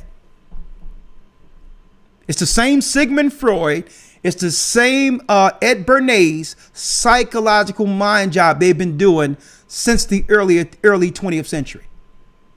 To dare you to go out there on a limb with no help while they are secure with legacy and family. Zettner further noted, these changes society norms are enabling more women, whether they have children or not, to pursue full-time careers. What full-time careers they were talking about in 2019 when they knew they were going to open the borders to all these other people we see coming through the borders now. They lied. The jobs that are left are being taken away from our people, including our women. AI will replace desk jobs. But they had to pivot people from what? From the brick and mortar to have people begin to work at home so that they didn't have to have you deal with the shame of the cardboard box walk. See?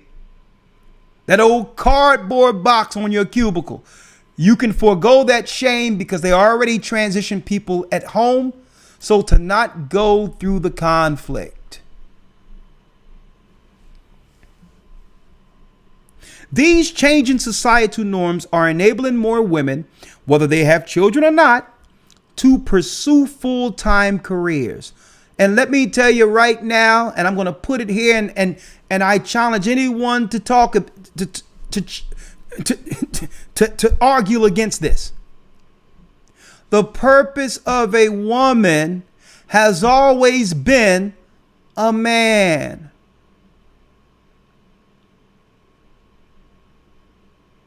See how simple that is? A woman's career is a man and children. That's how God intended from the beginning. Mm-hmm. And somewhere they creeped in and made people believe that a career is building yourself individually from your other half.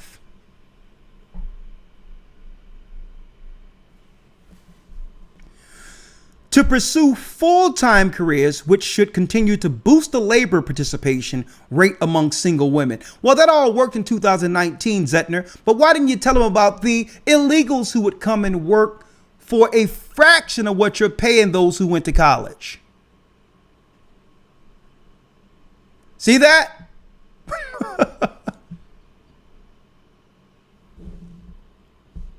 So this liar have deceived women, and they push this stuff in these crazed nut job colleges.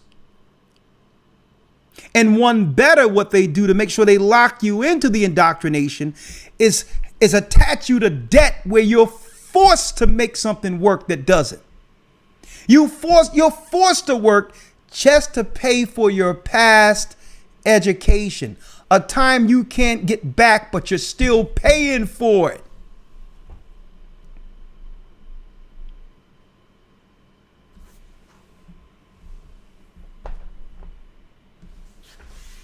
So it's a deception when putting a white woman here. All due respect to her, even though she's in these numbers and they will be affected right now, as far as our people, the children of Israel, the children of Judah in America, right now, only 25% of our women will ever be married. That's as of now. That number will drop precipitously,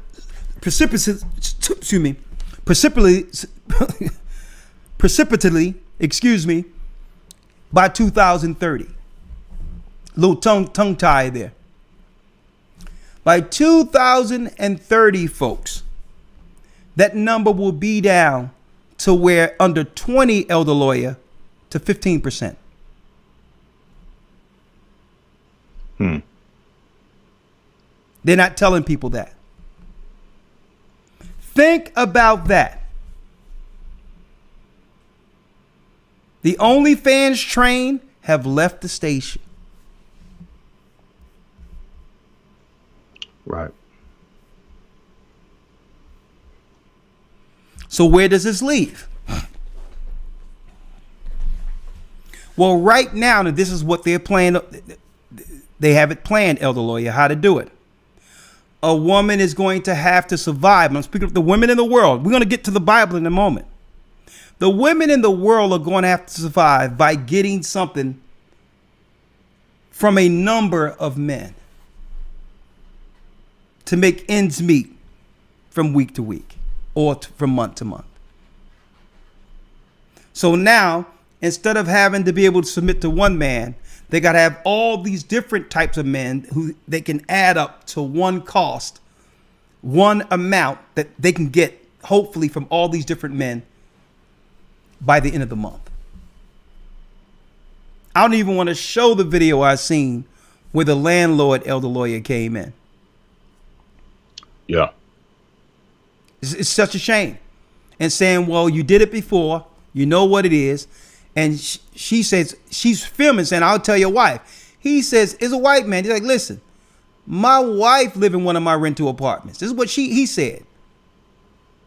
My wife live in one of my rental apartments. And I'll throw her out in the street too. This is what he said. Heartless. Because he put himself in position to do exactly what he's doing. And she probably know about it. So he said, listen, you don't got to worry about your credit. You can come on in. You can have 1 month, instead of security. I know you on hard times. Come on in. Don't worry about it. No credit score, no nothing. It doesn't matter. Come on in. I'm going to give you a place to stay. And now these old decrepit sinners, these demons, now have what? They have access to every woman they want within our communities who's suffering. And at the end of it, these freaks get access to the children. When we're on hard times, they're targeting the children. That's what I wanted to show. That bill 1414, because this is their plan. To take the children, knowing that women aren't going to have anything to provide. The only way that we can survive this, women in particular, because our sisters will be disproportionately affected by this, is to tie themselves to a man of means who have a good head on his shoulders, someone who believe in God if you can, as soon as possible.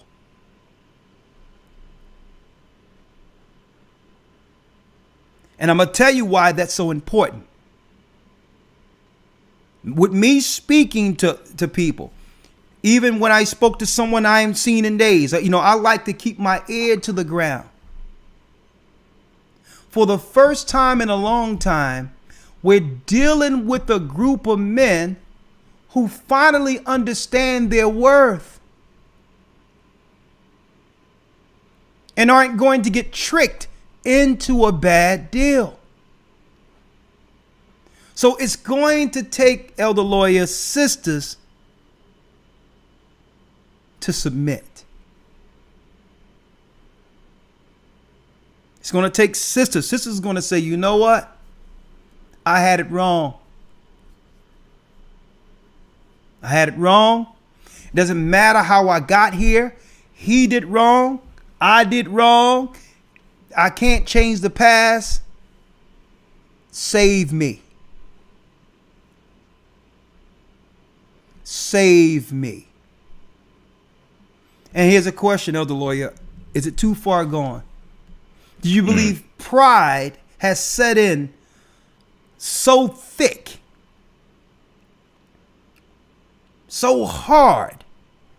And I believe that to some degree, that's what it means when I read these scriptures, elder lawyer, when it says the love of many shall wax cold. Well, you know what's intertwined with that? Pride. You got men who are now looking at things and saying, well, listen, through their pride, I'm not going to be taken advantage of anymore. I'm not dealing with anything disagreeable anymore. And I'm going to hold a hard line until someone budge, and I'm not budging. I'm a man. And then it's going to take the sisters on the other end saying, listen, I need all this, but I don't want to come off I don't want to come off powerless.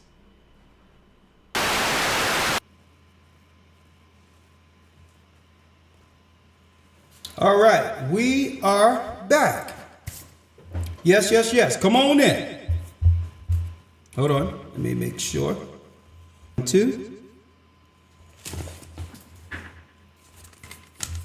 Let me hear. Check 1, 2. All right. Let me fix that. All right.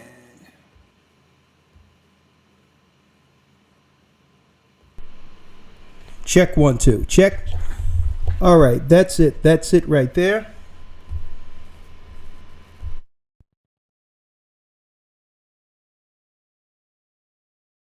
Check 1, 2. Check.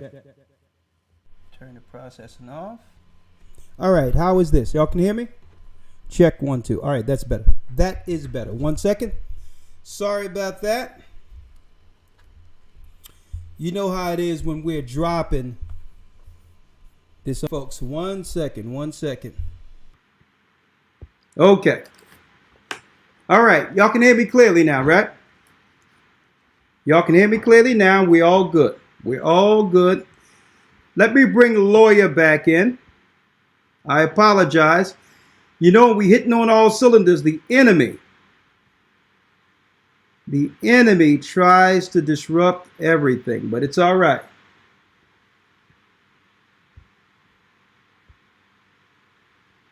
We go.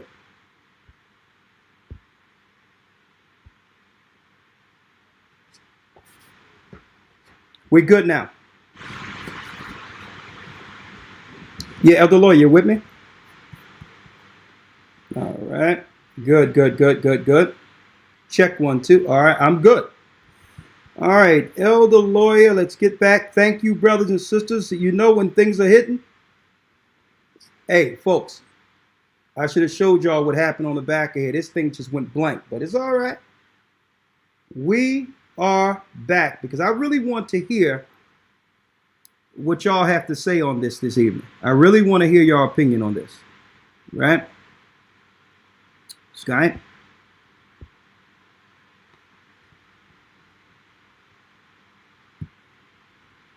All right, thank you, lawyer. Hey, think just, but you know, there's enough information in part 1 that can really get our people thinking to how the devil was able to deceive not just our people, but the whole earth, right?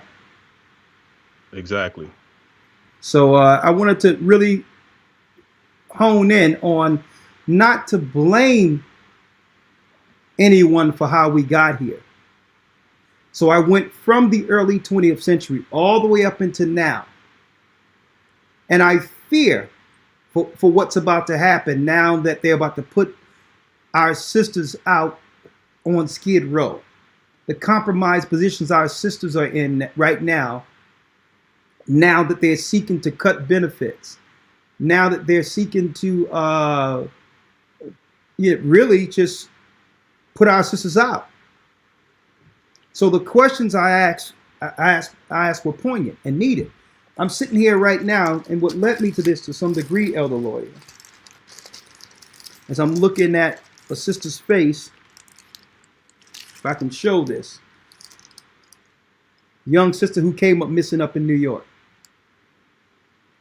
And her family warned her not to be with this guy. Come to find out, this guy was in and out of jail, migrant background, and look at all the migrants they let into the country now. So the question is, will we finally get a breakthrough? Will we finally get a breakthrough? And I'm not going to say this is something that I believe that has to get fixed as soon as possible. And I believe that we're at a point where pride is set aside altogether. And I believe that our sisters are going to have to come to the conclusion with, I need a good man whom I'm willing to submit to. What say you? Yes, sir. I can read a scripture very quickly on that point. I guess to explain whether there will be a turnaround or a change of heart, a change of mind, so on and so forth. Okay. This is 2nd Ezra. You can pull it up. 2nd Ezra 16 and 19. Okay, let me get it here.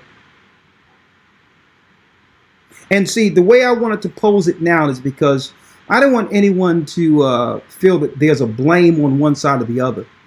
I just wanted, I put this together to show how Esau, using these witches who are a part of his coven, how they were able to play either side, knowing their target demographic were us and our women. The example I shown for those who would see part 1 is how you got one white woman still talking about she don't want this bill SB 1414 on the books because gay people will get incarcerated longer. And we're talking about pedophilia, trafficking children. And then you have another white woman on the other side saying this is wrong. But at the end of the day, they're going to point to the Democrats or their main voting bloc of the Democrats, which so happen to be our sisters, to why these people are in control, tearing things up, selling and trafficking children. At the end of the day, they're going to blame sisters. Why? Because they're going to say gay people are a small percentage of the voting bloc.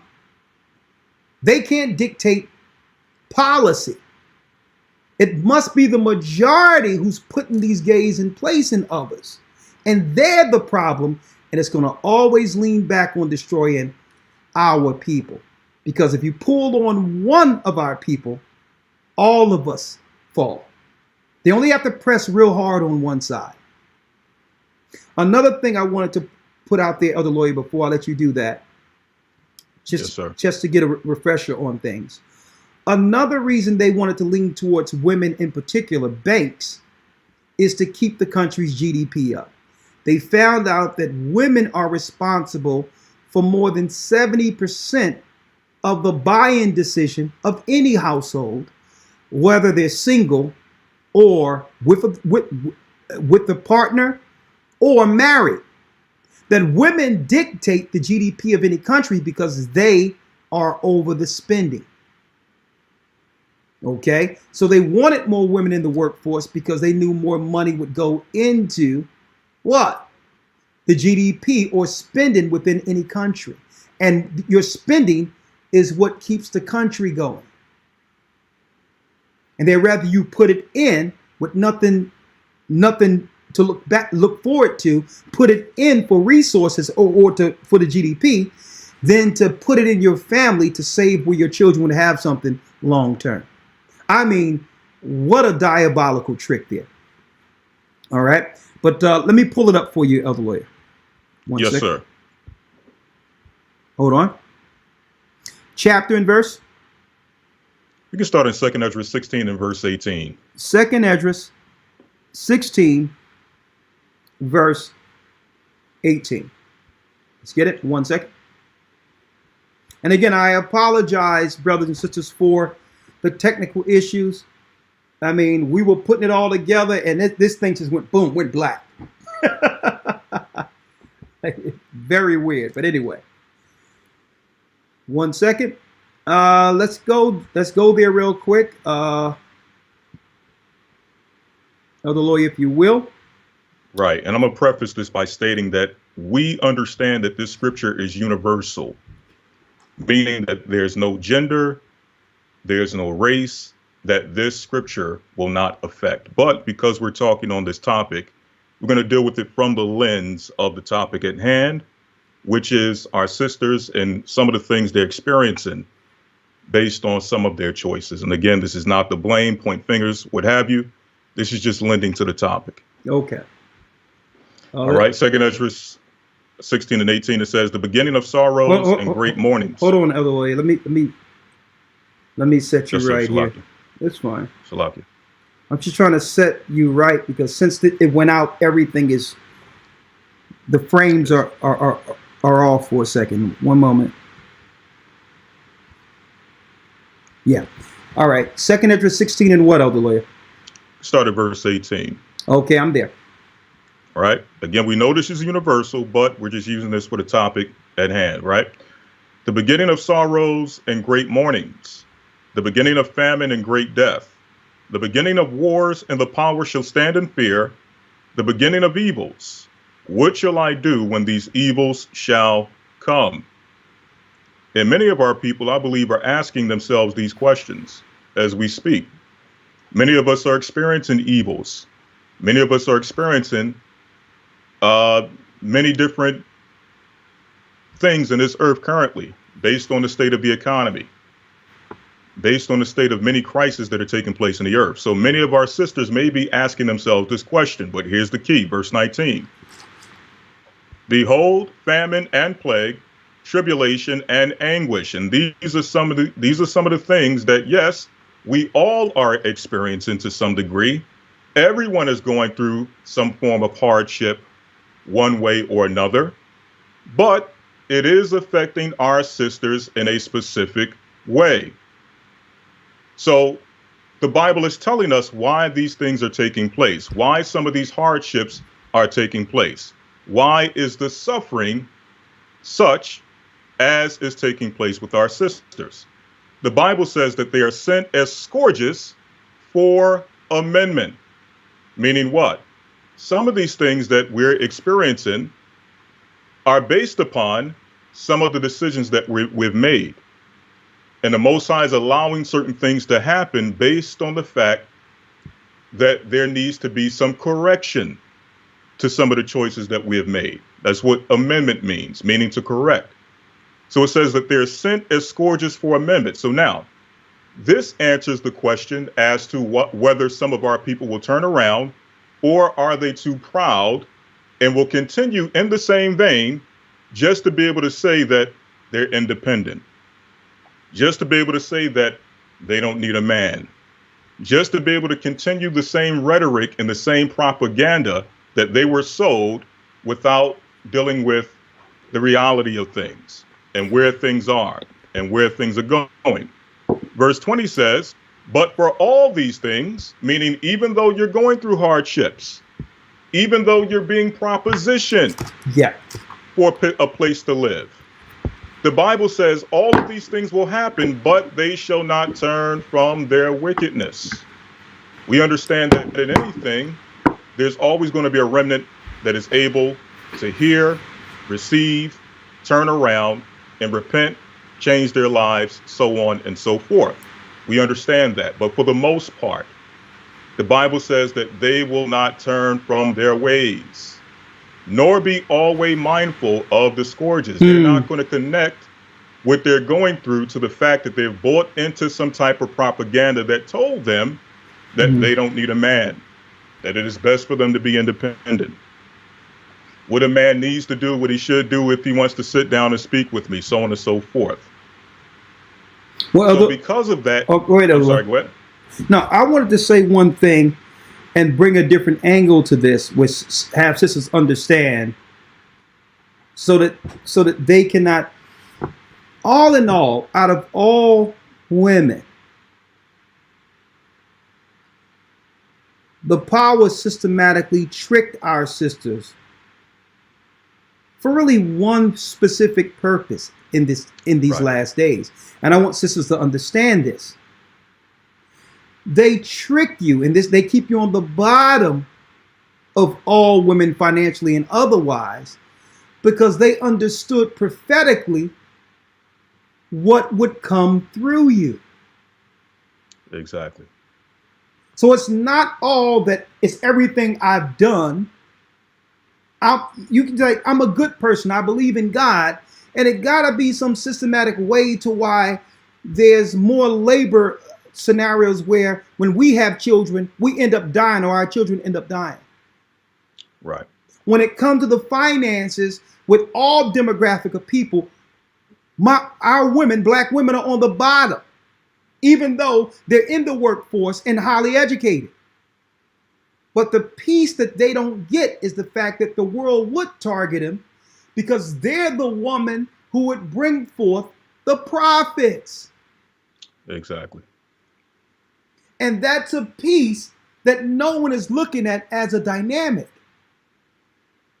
And the only way to heal this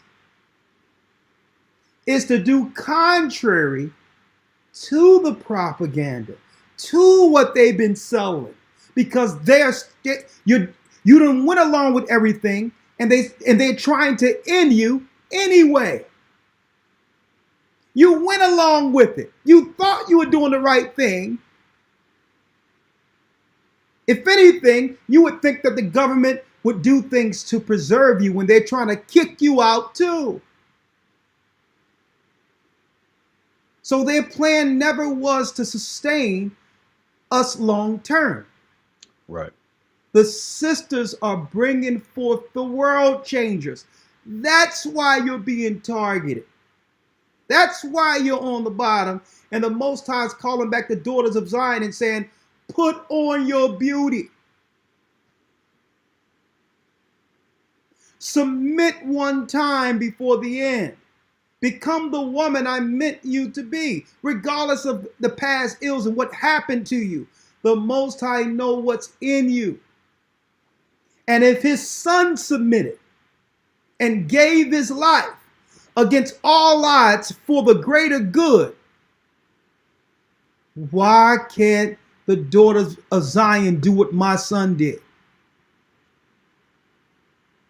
Christ submitted to the Most High with his own life and gave everything for us, regardless of how the world may have thought that was a level of humiliation. And some of our women don't want to come off as if they need a man. They want to submit to a man because how other people might view them as being powerless. And that's the piece I wanted to put out there. You're not powerless. Your power comes through femininity. It comes through submission.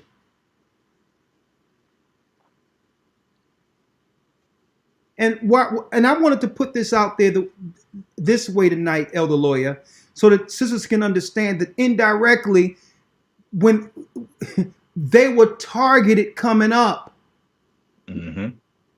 because these were the women who would bring forth the prophets, the teachers. If it wasn't for some woman sacrificing her body and life, where would this truth be right now? Right. Right. Who do you think the Most High would find more favor in? The woman who gave birth to Bill Gates, or a woman who gave birth to prophets? And that in of itself, if the sisters really examine it from that angle, Elder Lawyer, they'll know that they're the target, no matter how much fluff and flattery this world try to put on our women. You're the target. That's why they want you alone, so they can control you, so they can use you. Anything else, Elder Lawyer? Yes, sir. A few more things. I want to touch on some of the other things you mentioned, but yeah, absolutely. Speaking about the targeting and the actual propaganda that was sold to our sisters, there's a reason why they sold that propaganda to our sisters from youth, in their youthful years, in the years of their strength. The Apostle Paul said that when I was a child, I spake as a child. It sounds very good as a young woman, or when you're in youth. When you're in your youthful years, your most strong, vibrant years, it sounds good to say to yourself, I don't need a man, or to buy into the propaganda that says you don't need a man. Yeah. It sounds very good as a child, or when you're youthful, in your youthful years, the years of your strength. It sounds very good to say that you are independent, and that for a man even to approach me, he has to pay all of my bills and pay my rent. All of that stuff sounds good in youth. But as the scripture goes on to state, when I became a man, meaning when I became an adult of full age, mind clear, thinking correctly as an adult, it says I put away childish things. And the older you get, the more mature you become, the closer you start to come towards mortality and understand that none of us are here forever, the more you start to realize how childish and how foolish the rhetoric is, and how foolish the propaganda that was sold to us, how foolish that was. Yeah. You start to realize that as you mature, to the point where the scripture says that you would eventually have women saying things such as, the same woman who would say, a man just to approach me has to pay my bills, pay my rent, I'm independent, so on and so forth. That same woman would say, I will buy my own clothes, I will buy my own food. Hey, I'll even provide the place to stay. Just let me be called by your name. Mm-hmm. So as women start to get older and they start to realize the foolishness of some of the things that they were sold, they start to come to the realization that, as the Bible says again, a man shall be like fine gold. He shall be like the fine gold of Ophir. You start to realize how precious and how much of a necessity a man is. There's a few more points going back to the some of the earlier articles dealing with the pedophilia situation. Okay. So some people may ask, go ahead. Is there a connection between pedophilia and the letter community lifestyle? And I think that that article pretty much filled in the blanks to that conversation. There's really no question in regards to that. But I'm just going to speak on it just for the sake of bringing more insight when it comes to that particular topic. People often speak about a school to prison pipeline. They speak about especially inner city schools. They speak about how inner city schools foster and foment an environment that will eventually prepare inner city children to fill the prison population. Mm-hmm. Well, I think if you're going to talk about a school to prison pipeline, you also have to speak about what I would call the pedophilia to the letter community pipeline. Because what happens is when children are violated at a young age, it opens them up to inordinate affections. And those inordinate affections eventually foment and foster an environment to where those children will eventually start to engage in things that are outside of nature or that are against nature. Hence, children being violated at a young age and eventually dealing in the letter community. Now, we've said this on multiple occasions. We know that in order for life to come into the earth, it takes a man and a woman, a male and a female. Even those who are in the letter community, even those who are proponents for the letter community, came from the union of a male and a female. Okay? But we all know that in that community, because they deal with non-productive activity, non-reproductive, I should say, activity, it is impossible for them to reproduce their own kind. So as the Bible says, raise up a child in the way that they should go, and when they are older, they shall not depart from it. That concept just don't work on the right-hand side. It also works on the left-hand side. So if you have someone who deals in that lifestyle that does not reproduce, it's a necessity for them to have to go and convert people into their community. And what better population for them to convert, or what better time for them to go, or what better population would it be for them to try to go and convert into that lifestyle than those who are young, those who are impressionable, those who are not able to defend themselves. So again, the scripture says, raise up a child in the way that they should go. What happens when you start dealing with these children at these young, impressionable, vulnerable ages and start introducing to them these inordinate activities? Well, eventually you'll start to have a situation where they start to reproduce more of that particular community. So again, there's no question or any doubt that it's pedophilia that feeds that community. There's no other way they can actually produce or bring more people into that lifestyle. See, but it's one thing you said earlier, right? The fact that our sisters, right, they instill the tradition and values, right, in the children. And what I'm seeing here is, like I mentioned earlier, I believe our sisters are going to have to take a hard stance.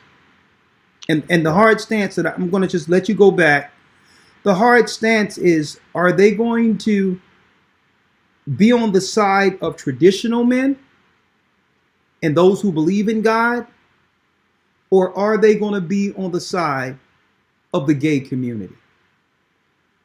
Right. They're going to have to make a hard choice. You can't have both. Because they're using our women. And they're using, I believe, the nurturing, caring, sympathizing, emotional side of the women to buy into something that's destroying our women. And our women don't believe that they need to take a side. You can't be walking around growing up in school and you running around with a gay guy because he's an accessory. He's more of an accessory. It's like she has a gay guy friend that's in school. I need to get me one of those. And we're gonna have all in all, people can do what they want to do because at the end of the day, it's their judgment. But I'm talking from a biblical perspective and how our women can survive all of this. No more dual allegiances.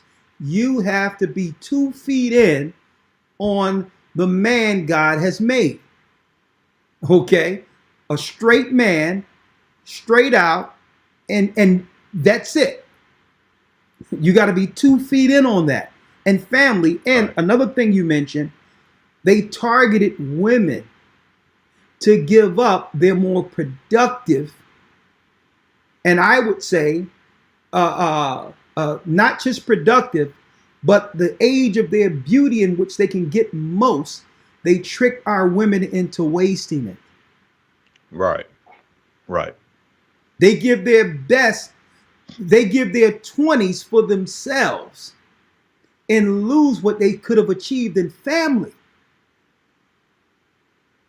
by becoming a part of the world, or just saying, it's too early for me to settle down, when in ancient days that was unheard of. Women have children at a young age and get on with their families. But go on, Elder Wade. I'm sorry. Yes, sir. And I think that leads to the next point. I think when it comes to the political side of things, I think the question earlier was, why do our people, especially our sisters, feel that they should, or why are they supporting a party that supports these types of legislations that pretty much opens up children to be violated? Yeah. And why? I think, and this is just I guess you would say, a percentage. I'm not sure if all understand exactly what they're voting for, but I think when politics and when people come to basically speak to our people and tell them why they should vote for either a particular candidate, a particular party, or what have you, they're not given the full insight of what exactly it is they are voting for or participating in. I think you may have a few thought leaders, a few shills who actually know the ins and outs of what it is they're actually supporting. But I think the majority of our people, when it comes to politics and people coming and speaking to them and telling them what it is you're voting for, why you should vote for them, what you're actually getting out of it, we're not given the full scope of things. Okay. I think the example I can give, like when our people asked for a king, Samuel went to the Most High and said, listen, the people are asking for a king, so on and so forth. Now, before they committed to the decision, the Most High told Samuel, listen, you have to tell the people every single thing that comes with them having a king. Give them the full scope of what it is they're actually choosing. Yeah. Give them the full scope of what it is they're electing. And again, I don't think that happens with our people. When they come to speak to us, it's, well, you ask, well, why should I vote for this candidate? Why should I vote for this party? Well, you should vote for this because your ancestors died for this opportunity. Or you should vote for this because the other guy is racist. You should vote for this because if you vote for the other party, they're going to put in legislation that's going to basically put you back in slavery. If you vote for these people, they're going to take away your right to vote, or they're going to make it harder for you to vote. We're not really given the insight as to why we should truly vote and what it is we're voting for. And then it gets to the point where it's just straight up, listen, just shut up, go to the polls and vote. So because of that, because we're, in many cases, we're uninformed exactly what it is we're voting for, it's these situations that kind of slip by under the radar without us understanding exactly what it was. Like, we actually chose for this, or we basically were the, what would you say? We were the Trojan horse that they used to push the door open or to get into the city. And once they opened up the horse, the letter community came out of the horse, and it was their legislation. And they took all the we're the Trojan horse they used to get inside the vault. But Exactly. once the vault is tampered, they come in and it's the letter people that run out with the bags. Exactly. So what they sit in their think tanks, I'm glad you brought that out, Elder Lawyer. So in their think tanks, they think of, how can I deceive the majority of the voting bloc into coming out so that we can pass our legislation. Exactly. So they take more time into getting us to vote than letting us know exactly what we're voting for. Exactly. And and unfortunate that if you vote emotionally, you're triggered into doing something, not realizing that you're voting for your own demise. And that's been happening with our sisters. And, right. For the first time in a long time in history, Elder Lawyer, think about civil rights was achieved because we were together, the black man and the black woman, politically. Right. And guess what? I've never seen it like this, where black men in America, Judah, and their black women are on two separate sides of politics. This is how far we have been destroyed. Right. Where we're on either side, even on the political side of things, brothers are looking at things practical and saying, well, listen, I'm not down with someone selling our children in the bathroom. I'm not down with them telling me something, but doing nothing for us, but doing it for other races of people, immigrants, gay whites, and other people and all these others. We're not with that because why? We're on our last leg before they destroy us all together. We're not going to go in politically to what, because don't forget, men were deceived with this too.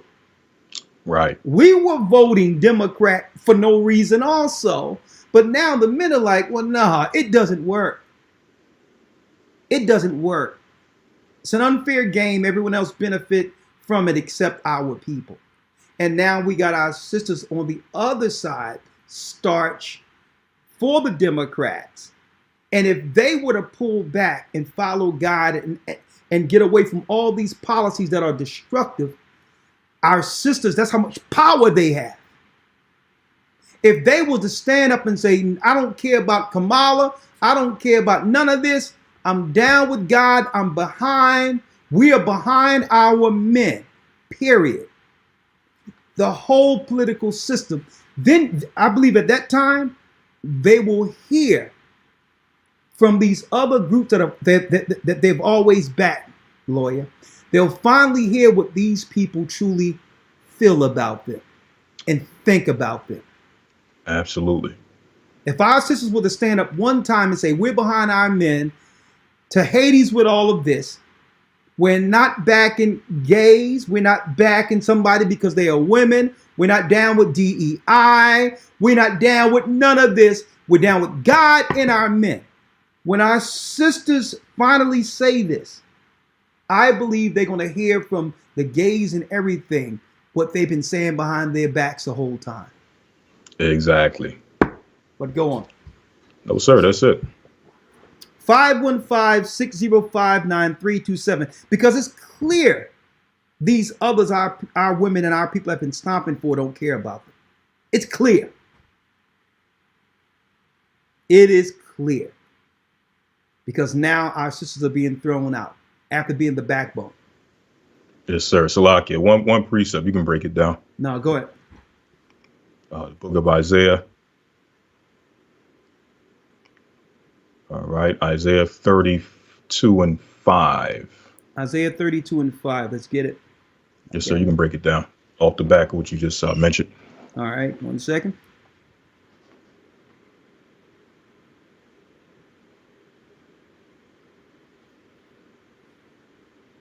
Isaiah 32, verse 5. Let's see. I have it out of the way. Yes, sir. I'll read it. Isaiah 32 and 5. The vile person shall be no more called liberal, nor the churl, meaning the wicked, said to be bountiful. So as you just stated, they call themselves liberals now. They claim they're fighting for your liberties now. They claim they're fighting for your rights now. But when sisters stand up and actually start stating that they stand for the Most High, they stand with their men, you're going to really start to see how vile these people are and all the vile and evil things they've been saying about you behind closed doors. And it says in the next verse, for the vile person, the liberal, for the vile person will speak villainy, and his heart will work iniquity, which is sin, to practice hypocrisy, and to utter error against the Lord, to make empty the soul of the hungry. They claim they down with helping you through social programs when they're over their social programs to do what? To control you. That if you don't back them, they'll cut off your benefits. And you think that's the Republicans. No, it's these people in control of the purse strings. When you go down to your social programs and all that, you're going to see that a lot of these programs, these social programs, are led by gays. They're the ones. They're the ones telling you, if you don't go vote Democrat, Trump is going to cut off your benefits. But when you vote to keep your benefits, you keep them in position. See, a lot of the money will go towards LGBTQ, with you operating in this cycle in fear that you're going to lose your housing and or benefits. See how that works? It says to make empty the soul of the hungry and will cause the drink of the thirsty to fail. They'll always say they're here for you when they're here to destroy you. Right. That's why it says, for the vile person will speak villainy. The vile person shall be no more called liberal. Liberal is in the scriptures. Right. They use that as a cover. They're really there to destroy what's left of our people.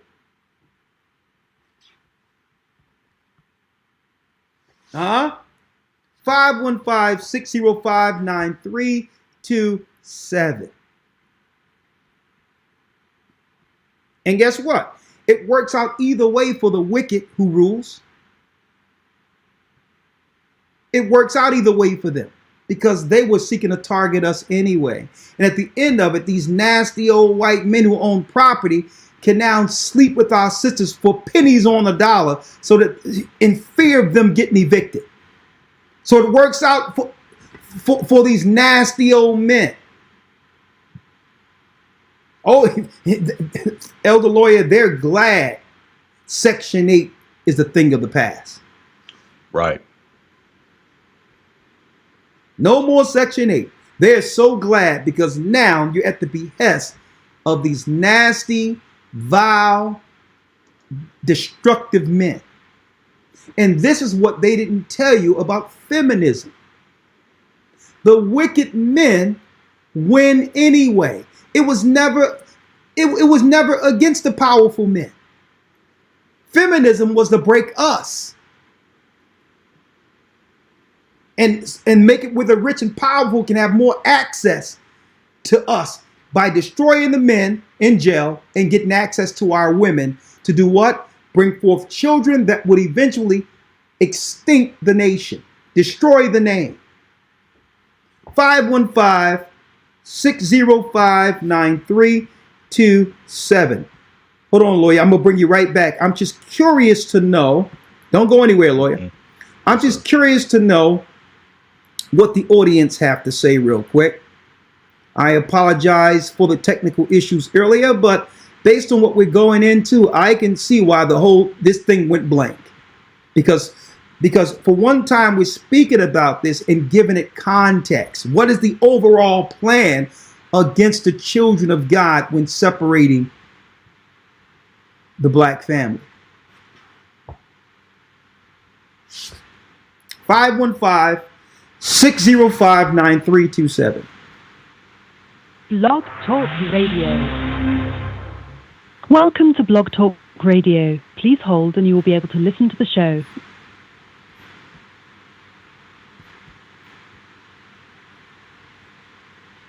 (515-605-9327). Let me blow the picture up for lawyer here.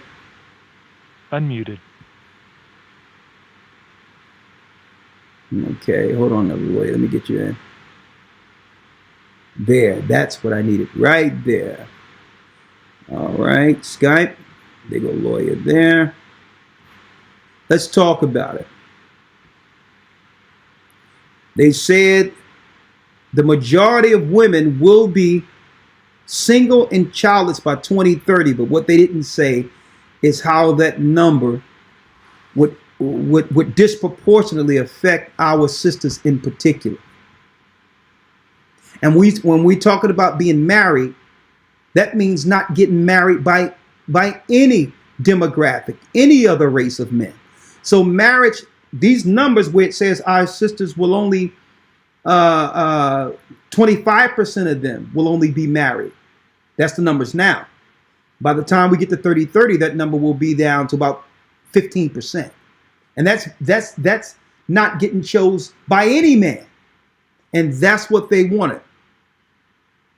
Okay, they wanted to make it where the sisters who would bring forth the prophets would have no options to do so.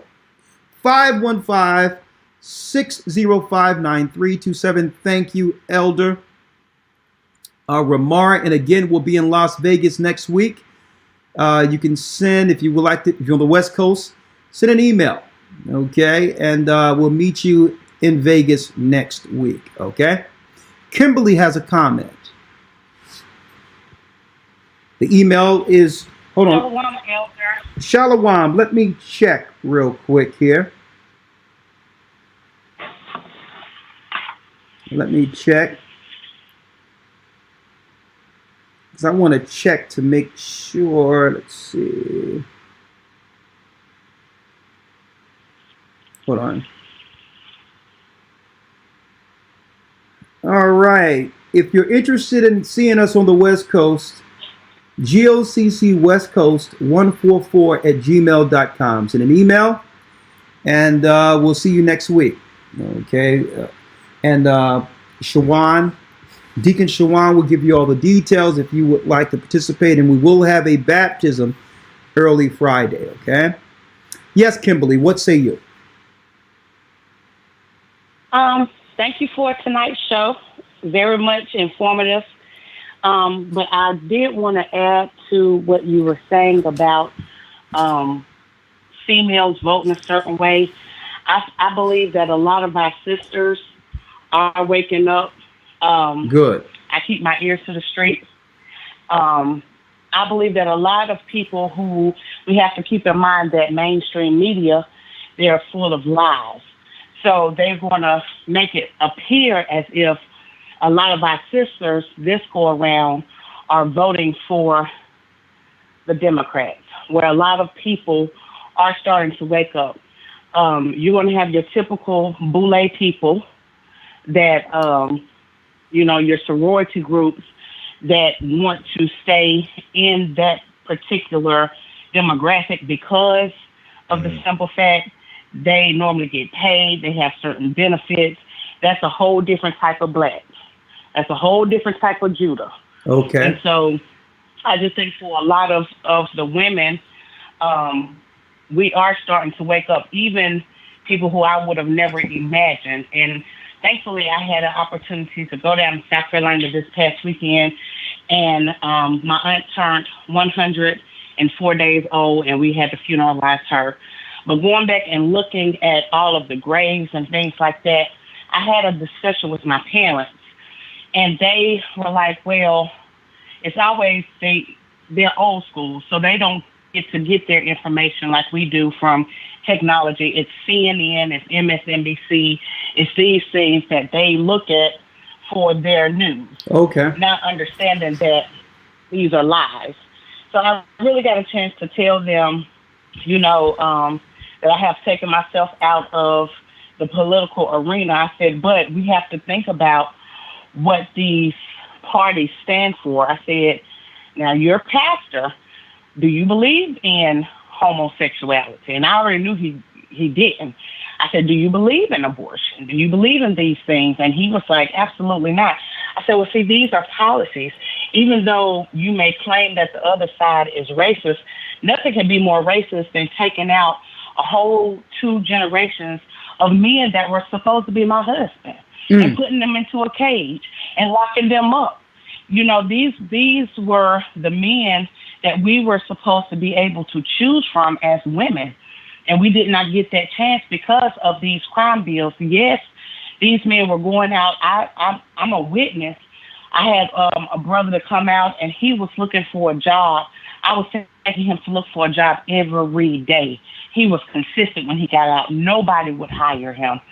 And so he had no choice. He had a family to feed. And so he had no choice but to go back out here to the streets because everybody said no to him. Got caught again and got caught up in the federal system. Oh, sister, these laws that hold up, sister. I want to correct one thing though. Okay, 50%. I'm talking about black men of marriageable men, of marriageable age, are childless and homeless and are not in jail. I wanted to put that out there because just like the down low thing, they put out this stuff to put a negative connotation on black men altogether through the media, when really those were the vast minority. So I know it was wrong with what Biden did when it comes to the crime bill and giving longer terms to those who are committing crimes. But just to be real with this, there's enough marriageable men who are not in jail, who aren't criminals. But for some reason, we can't come together. Those men cannot come together with the women. And it has a lot to do with what we were talking about today. Right? So I wanted to just straighten that part about. There's enough men. Straight men. Okay? But media always throw something, just like they want to show sexy red as the image for our sisters when we know that that's really not it. They wanted people to think that the majority of black men were gay or down low, and that there was no choice for women because the majority of men were in jail. Those were lies and tropes. And by having that program in oneself, it would have you walk around with a built-in thought of, okay, this is why I can't find a good man because they are either gay or in jail. Well, no, the good men are out here. They've always been out here. But it's just that these are the undesirables when it comes to what the media have put out there for women to chase. Okay? With all these bucket lists of a man that doesn't exist. I wanted to put that out there though. But there's a lot of good men out here. But what these good men requires, you understand, is obedience. submission. They're not as tolerant. Understood. Yeah, they're not as tolerant as some men are. Okay, they want submission. They want agreeable. You understand? And these are the things I believe can be worked on to bring us together. But go on. Yes, sir. And I'm going to just bring this point out. I've said this before to you. Maybe about 6-7 years ago, I was upstairs listening to the broadcast, and you said something that had stuck with me for a very long time. You said, brothers and sisters, you have to stop fornicating. Yeah. And when you said that, I knew that all my life, but it was something about how you said it. And that night, I made a decision. I said, I don't know how I'm going to get through this. I don't know how I'm going to do it, but I'm going to at least try to do it. And it was like the Most High had suppressed those urges and those feelings. I kept staying in the Word, and it was almost like, that's why I said on last week, these Bible studies, they come in handy when you're going through whatever it is you're going through. They come in handy because by me taking time away from it, it's like now, like, where do I go? I don't know how to date. You know what I'm saying? I don't know how to do any of that stuff because I work and I come home and I do community stuff. Work, come home and do community stuff. So I've never been the type of woman that chases after or anything like that. I like that Luther Vandross. Sister, this is what you have. This is what you have to do, though. First of all, you took the first step in what? Repenting and saying that, okay, I'm going to do things different. The mindset has begun. So now what you have to do is not think of the reasons why you can't. Okay, these are built-in barriers. What you have to do while there's no man around is fix everything you can about you, the things you don't like about yourself, inside and out. These are the things that no one has control over but you. Okay, if you got to exercise, if you got to get your body down to a certain weight that attract more of what you like. These are the things you have full power over, regardless of what's going on. Even if you have to get up an hour early and fix all the things inside and out. And again, what women have to do in particular, not you and yourself, you have to listen to what men were saying for decades we want. And not attempt to just put on a man what you think he should accept. Find out what men want, listen to them, and be that. You'll win. Okay? Like I can't expect the Most High to be anything other, right? To accept me any other way than what he said he wants. I can't, I was like, Lord, accept me the way I am. No, there's a law. In order for me to accept you, this is what the Most High is saying to man. In order for me to accept you, you have to be what I want. We can't force the Most High to accept us the way we are, or there's no word such as repent. So for what we are required to be for God, women were required to be for man. You have to listen to what men are saying and not take an offense of it if you don't fit or tick all those boxes. And sometimes that's what happens. Women say, I can't be, accept me the way I am. No. Become the best you can be. Listen to what a man is saying and become it. And you'll thank the Most High for it, because these are the things that you needed to work on and fix anyway. Right? You do that and you'll be okay. All right? All right, Elder. All right. Okay. Work on the things you can. Thank you so much. All right. Thank you, sister. Bless you.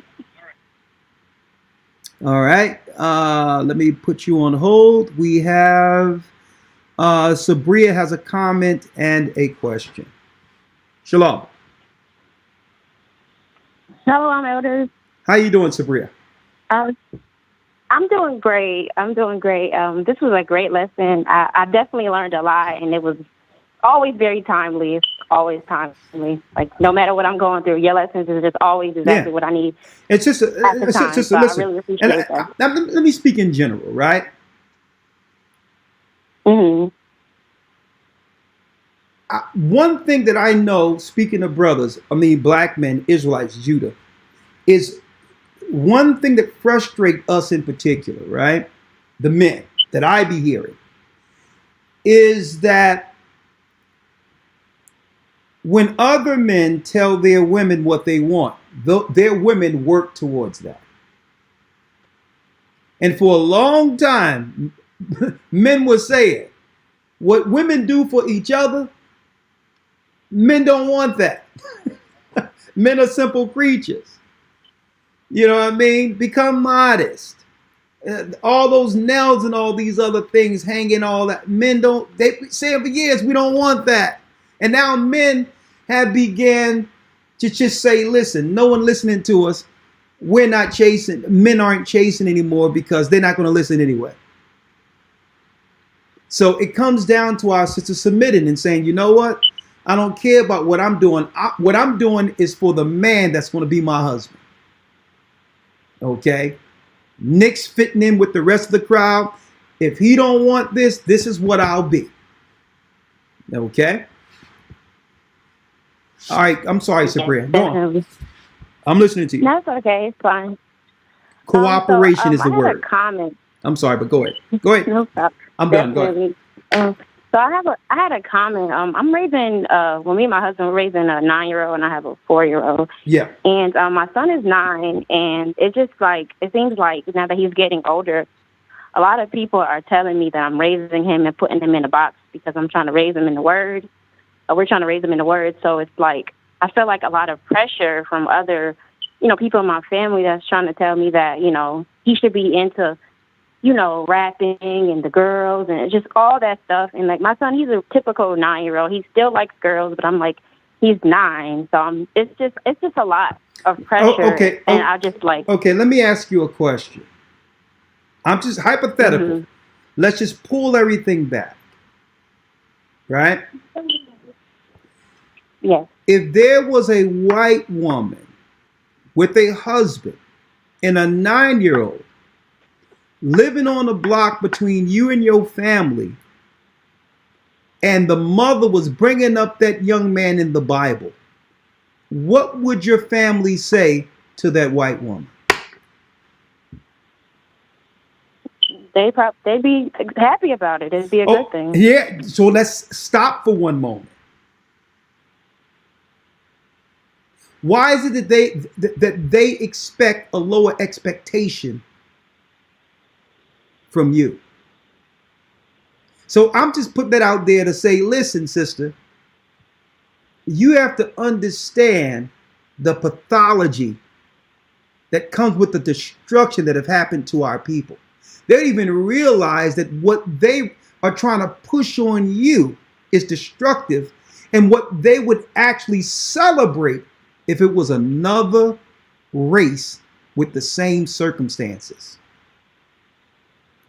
So the same way I just posed this question to you, pose it to them, because they've never even thought, their brains have never even went there, have never even gone there, excuse me, concerning how ridiculous their viewing things are.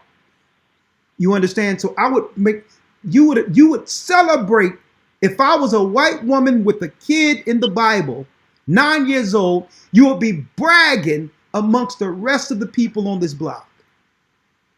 What's wrong with you? Right. Definitely. I didn't even think about it like that. But go on. I appreciate it. I appreciate it. And that's what, sister, that's what it comes down to. Sisters succumbing to the pressures of the world. This is how we got here. You got to take a hard stance. You think you can tell you think you can tell a Karen what to do with their child? And I'm talking about if a white woman was to come to another woman concerning her 9-year-old, that she's raising up to be whatever. You think a white woman can't come to a white woman like that? Mind your business. That's what you have to tell them. They'll never, sister, they'll never learn until you put them in their place. Mind your business. I'm like, he should be a rapper at 9 years old. Yeah, I appreciate it, and I know that like with the church being so close to home in Atlanta area, I definitely have to congregate with the sisters and the brothers there because it's not a lot of people around me that have the same concept, the same mindset. So I'm like, I got to get around like-minded people because it's no. Environment. Sister, no. Mm-hmm. The reason why they're pressuring you is because that light is shining on their darkness, and they're starting to actually internally view themselves. And they don't want to feel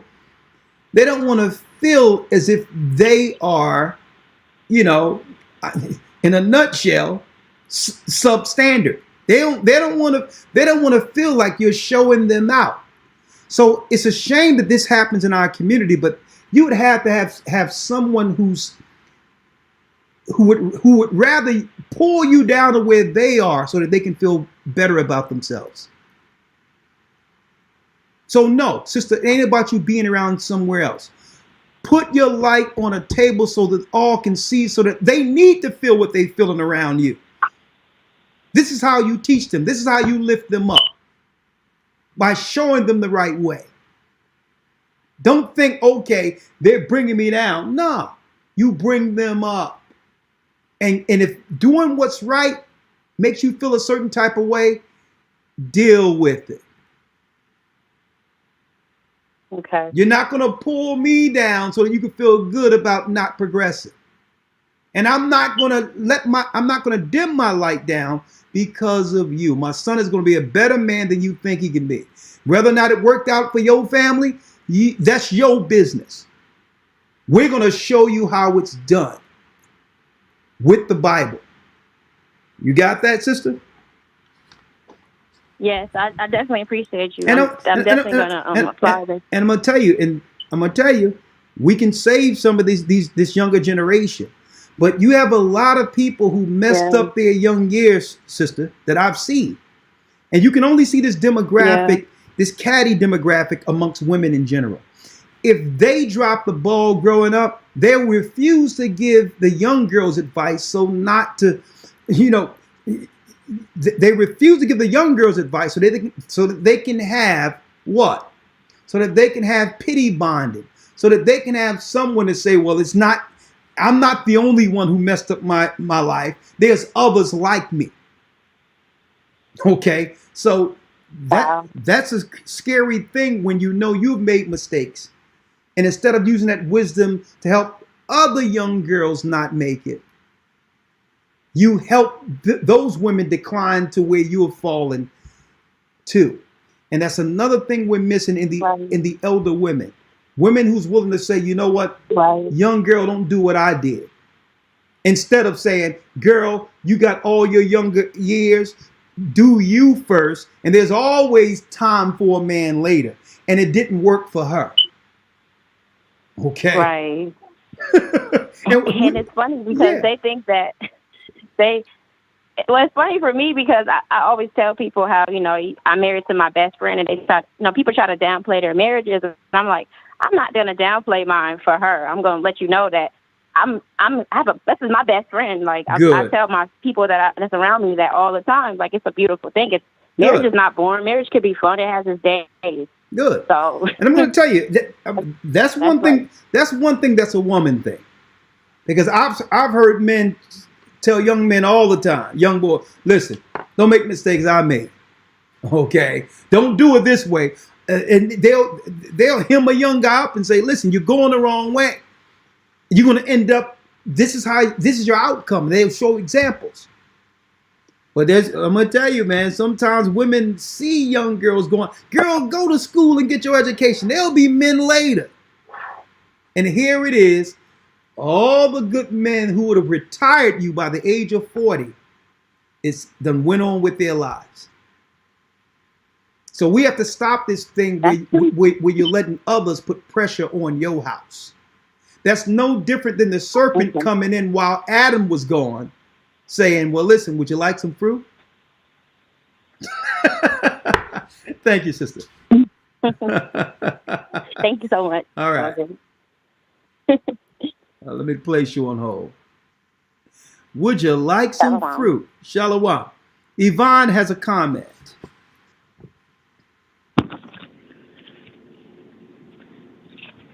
Shalom. How you doing? Shalom, Yvonne. What you got?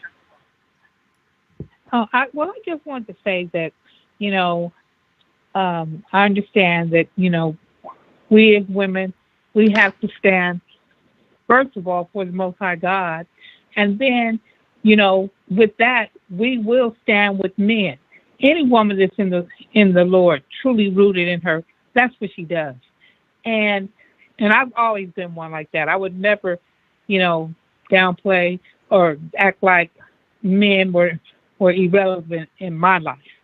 And but these men out here, they need to be rooted and grounded in the Lord also.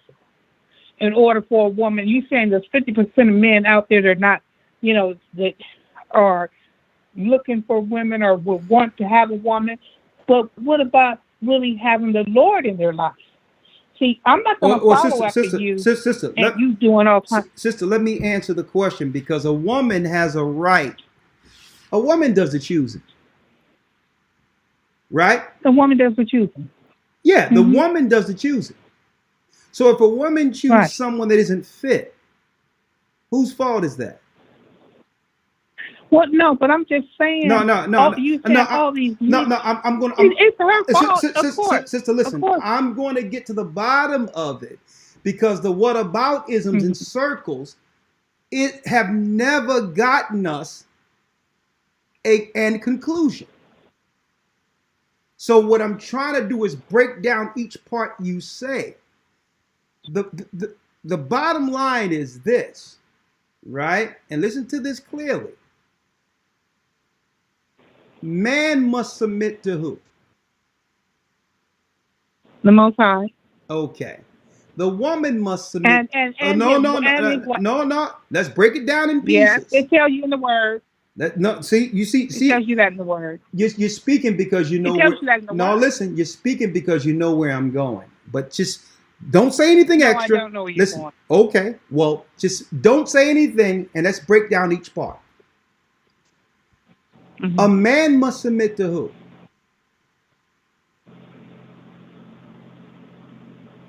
He submits to the Most High. Okay, let's keep it there.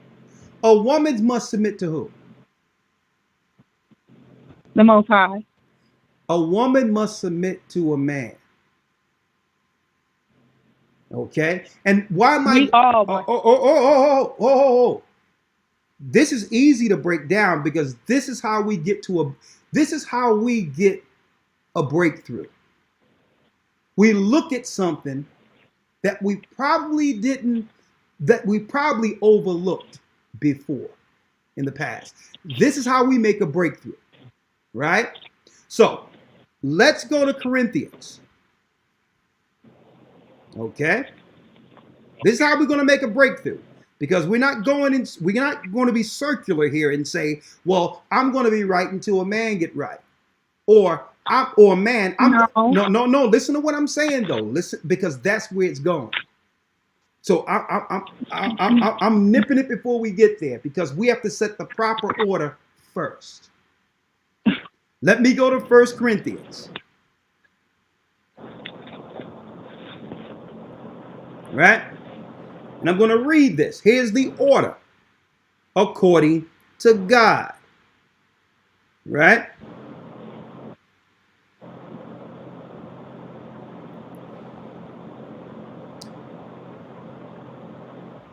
First Corinthians 11:1. Be ye followers of me, even as I also am of Christ.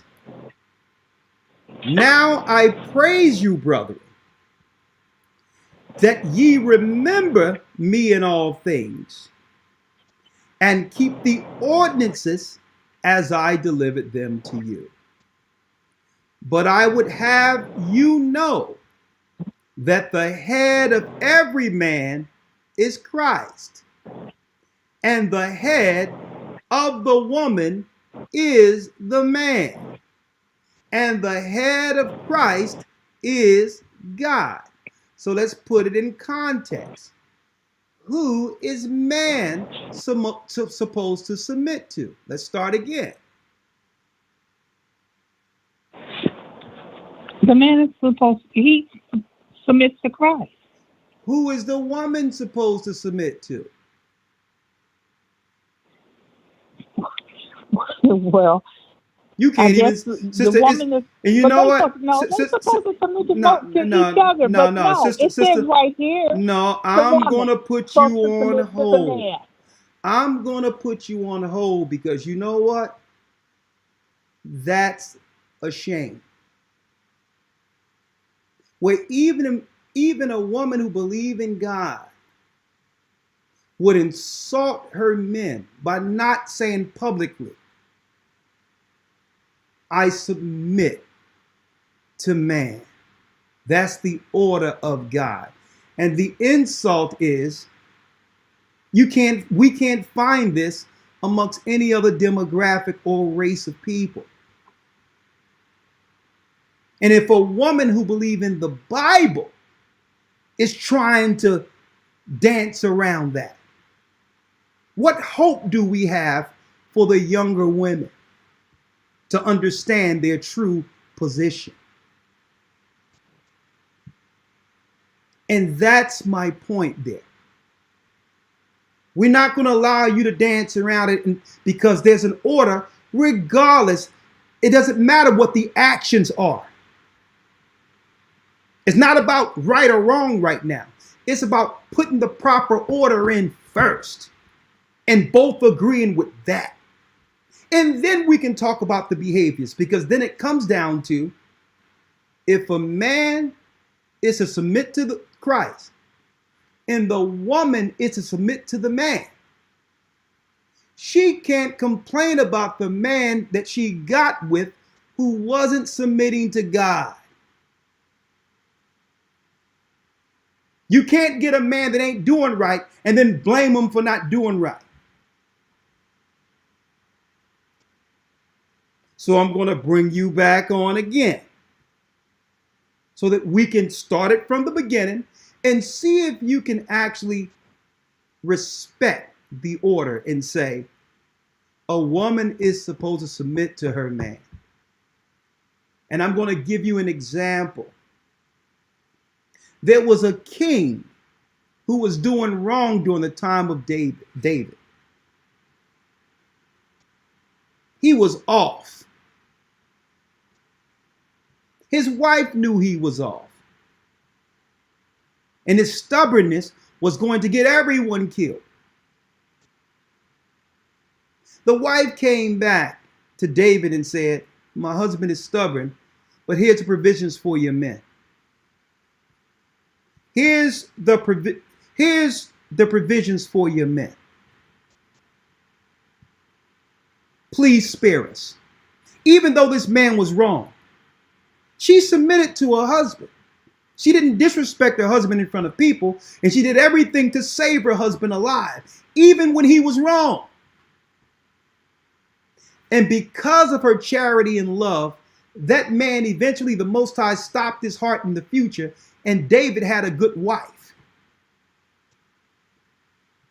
So there's no conditions to submitting. Okay? If you're going to be with them, you must submit to him. You can't look at his shortcomings later and say, well, this is why I can't submit. Then why did you choose him? So let's not go into some circular thing about men gotta be a certain way for me to submit. Okay? Because you have enough knowledge according to God to know what a man of God looks like. You could have found the man that's on a level for you to submit. You could have done that. So we're not going to deal with the future insults anymore. If we ask you, who is a woman? Because you immediately, when I said, who do man submit to? Christ. You didn't bat an eye for that. But when I ask you, well, who should a woman submit to? Now we're going to talk around in circles. I know that it's not intentional. You were programmed to respond like that because we're not supposed to get immediate respect without some level of modifier with it. Everybody else deserves it without a modifier, not us. So that's part of the programming where you know what's right but can't say it. Now, what would have been the right thing to do was still admit what the proper order is, regardless of if a man fulfills that particular or deserve that particular adoration or respect. You still should have said, well, woman is supposed to submit to man, because that began you going on the right track to finding one, a man of the Most High. That would have benefited you to say, well, a woman is supposed to submit to a man. That doesn't do anything for me. That benefits you. See? Because if you don't submit, you're not going to be able to keep one. See? See how that works? So I'm going to bring you back in. You with me now? Yeah, I'm with you. Okay. Okay. Well, hold up. Before you say anything, listen. Can I speak? No, because submission starts now, which means I'll speak and we'll set it from where it was. And after we do that, you'll speak. Okay? So let me bring you in. I'm going to try it one more time. And if it doesn't work, you try to cut me off, I'm going to the next call.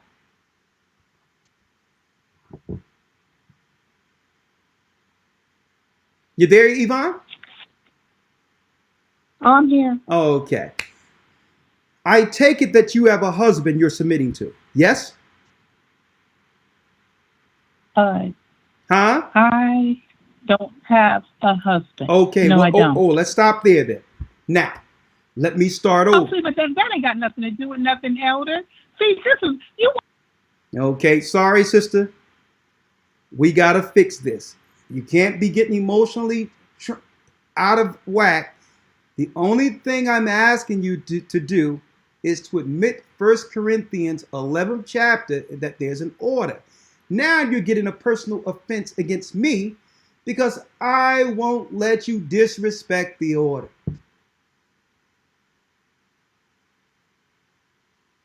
We could come to a whole conclusion and start all over if you're willing to allow me to lead it to a peaceful conclusion. Is that possible? The reason why I asked you whether or not you had a husband was if you did have a husband, I would say put him on the phone so that we can discuss in order. I didn't do it to undermine or insult you. That was an honest question. Okay, I didn't want to disrespect him if you did have one based on this conversation. So I hope that helps you not to understand that I wasn't trying to hit you with saying you don't have a husband. I was honestly asking you that so that I didn't cross any boundaries while this discussion was going on. Okay? So, let's go to the next call. I apologize that we couldn't get to the conclusion because you would have really appreciated where I was going. But I'm not going to allow anyone to come on, whether you male or female, and say that the order that the Most High set up, that there's a modifier for man. This is how we break the curse, by correcting that thinking. You're not going to jump over man and get straight to Christ. So I apologize. I didn't mean to offend you, but I hope you listen to this back and understand that in order for us to get to a conclusion, we must agree with God first. Okay? Sabi has a comment.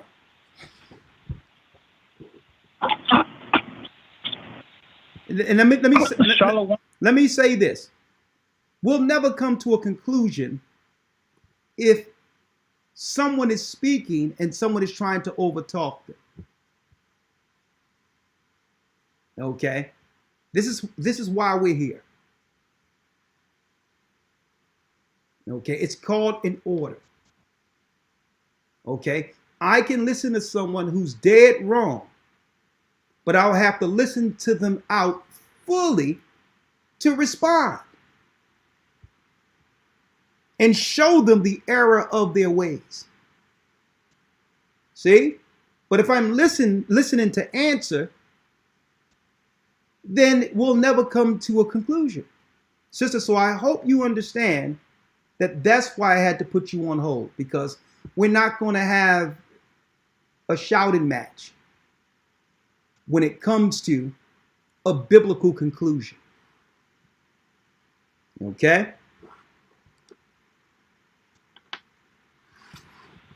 How you doing, Sabi? Shalom. Sabi, how are you? I'm doing fine, thanks. We'll be seeing you in Las Vegas. But all praises to the Most High. I just wanted to say, those men out there that find this is not what I was going to comment on, but just a little piece there. Those men, if you find somebody to be your rib, to be your wife, and if she's simple, well, maybe the word modest or natural. Don't take her out of that. Enjoy that. Well, once you change her from being natural, modest, or simple, there's no going back sometimes to living. I know younger men grew up in the city, and they want to change their wife into what they see, in the fashion shows, but that's just on the side. I wanted to comment on the two paradigms that you had spoken. All these political groups have two paradigms, and they can get on one side or the other side, and that's just part of their structure on how they do things. But as followers of Christ, we don't have that choice. We're on a pass or fail situation. If we uphold the position in righteousness, then we just got to stay there and not let anything let us fall away from that. Okay, we got to round it up because I got a lot of calls. So, I don't mean to cut you, but we got a lot of calls. Okay, yeah, we got just two things. We uphold in righteousness or return to God of our fathers. Okay, this news update gives us knowledge of the times and to understand how we fit in as followers of Christ. Men, women, youth, kids, do we march, do we speak, or do we hold our tongues? Thank the Most High for you, Elder Rakar, and I know you speak for all the bishops, other elders, deacons, and officers. Thank you. Well, thank you, sir. I want to make sure we, Sabi, and thank you. Make sure we keep this within, understand if you want to make a statement, just say, I would like to make a statement, okay? If there's a point you like to make, let's make it, because we got a lot of calls and I'm almost at 11 o'clock. And there's a few things I want to hear from those who listen to the broadcast, all right? Thank you, Sabi. A great point in respecting a modest woman, right? One thing I wanted to pull out also, because the sister was saying something, and I hope she's listening to this, about what the man must do, right? Ephesians 5:22 says what? Wives, submit yourselves unto your own husbands as unto the Lord. So when I asked her initially, who do a woman submit to? She said Christ. Okay. No. You must submit to your man first, as unto the Lord. 23. For the husband is the head of the wife, even as Christ is the head of the church, and he's the savior of the body. Right? Therefore, the church is subject unto Christ, so let the wives be to their own husbands in everything.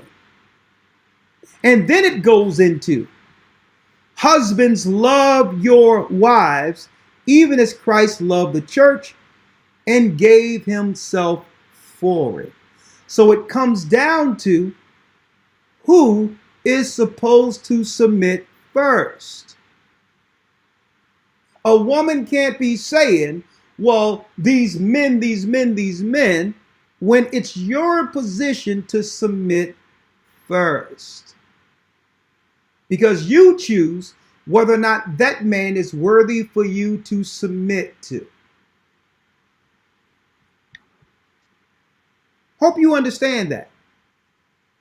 Men that aren't going to be right isn't going to be right. Women that aren't going to be right aren't going to be right. If you are a person who believes in the Bible and know what the requirements are to submit to the man, that's the man you must submit to. We can't talk about the men that you know you wouldn't submit to anyway. Y'all understand that? Or we'll have this circular argument over and over again. We're not going to make people who don't want to be right. Right. So the whole thing is there a man that's worthy for me to submit to as a woman? What is he? Therefore, if you don't submit to that type of man, right, and you submit to a man who doesn't deserve it, that's where the trauma comes in at. See? So I just wanted you, sister, and anybody out there, regardless of your past experiences, to first acknowledge the order. Christ doesn't have to submit to me. I must submit to him first. So there's a pecking order. Women can't be waiting for a man to be a certain type of way if you've already submitted to him. Okay? You must submit to the man you're with. That's the proper order. That's what the Most High says. Okay?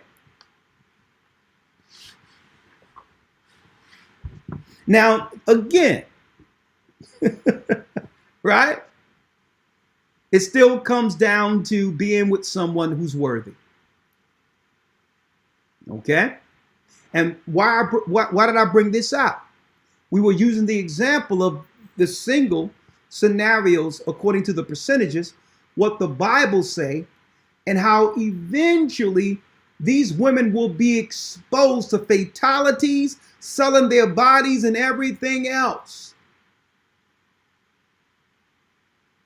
So either way, submission is due. It's whether or not we're going to submit to the world who's going to destroy us or submit to God and man. That's the choice women have to make. That sisters have to make for the long term. Either way, you're going to submit. But you'd rather submit to a man who will protect you than to be out there and have to submit to what the world has for you. But either way, the Most High, like Lawyer mentioned, that the scourges are come for amendment. The Most High is going to make it where you're going to have to submit to something. And we're free to make a choice while there's still an opportunity to humble ourselves to God and man. There's no getting over man. Okay? There's no leapfrogging man to Christ. It's not going to happen. All right? Vivian has a comment. Shalom, Elder Ricard. Shalom, how are you? And again, And Elder the people in the Lawyer. comment section, listen, I don't want anyone to make this about that conversation in particular. If anything, that conversation crystallized, it highlighted a lot of what we're talking about. The fact that there must be a breakthrough, and sisters have to realize submission starts with you first. A man don't have to be anything for you to submit. You're supposed to submit because God said so first. Because if you have a caring man, he would respect that submission. He'll nurture that submission. He'll die for that submission. And I think that's the thing. There's a standoff, a Mexican standoff going on where a man is saying he's not budging anymore. So it's upon the women in the world we're about to spiral into to finally break down and say, you know what? I submit. No conversation, no arguing, no making a point. I submit, and I'm not saying anything after that. Or the world is going to eat you alive.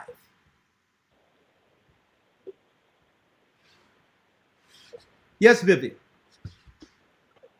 I just have a comment on what Elder Lawyer was saying. I was robbed in my youthful years of bossing men, not being submissive. And as I got older, came into your teaching and learning about submission. When you and say, I just want to comment to young women.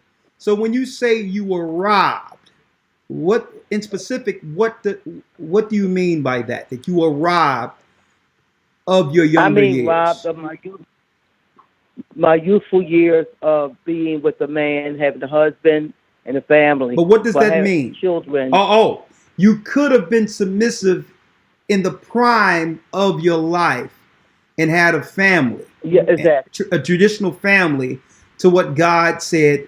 And you were at that prime where you could have gotten anything on the traditional path. Yes. But in turn, you did what? I'm gonna give you the floor. Basically, you can't tell me what to do.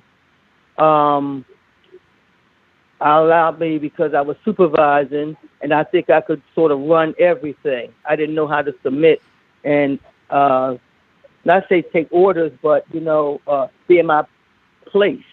Okay. And I've learned under your teachings that there's an order. When I was younger, I didn't know about no order. Just he liked me, I liked him, and oh, you know what? I'm making this money. You can't tell me what to do. I'm taking care of myself. So I was way out of order. Okay. So I had to repent for some. Okay. Good men, I ran away. Okay, good men, you ran away, but getting to where we are now, right? What would you advise? Right. What would you advise, sister? Your name again, Vivian. What advice would you give if you could to the 22-year-old Vivian? If you can go back and speak to the 22-year-old you, what advice would you give yourself? I would be more humble and not be as bossy to the men and submit myself. If he is one of the Most High God and working and trying, even if I made more money than him, he's the man. He's God, then the man, then me.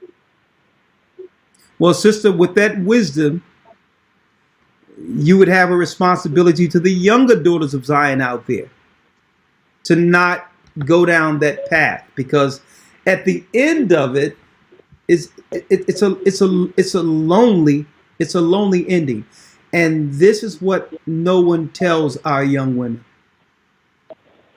Absolutely, absolutely. That's what I'm finding now. Being in your 60s, you know, I understand now. Not if the Most High see fit for me to be married, I understand now. I will have a different approach. Good. Praise the Most High. You know, but our sisters, you know, we have to be accountable. Okay. All right. And well, thank you, we sister. should submit because thank you, the Most sister. High said so. And thank you for all that you do. I appreciate it. Thank you. You and Lawyer. Thank you. Bless you. Bless you.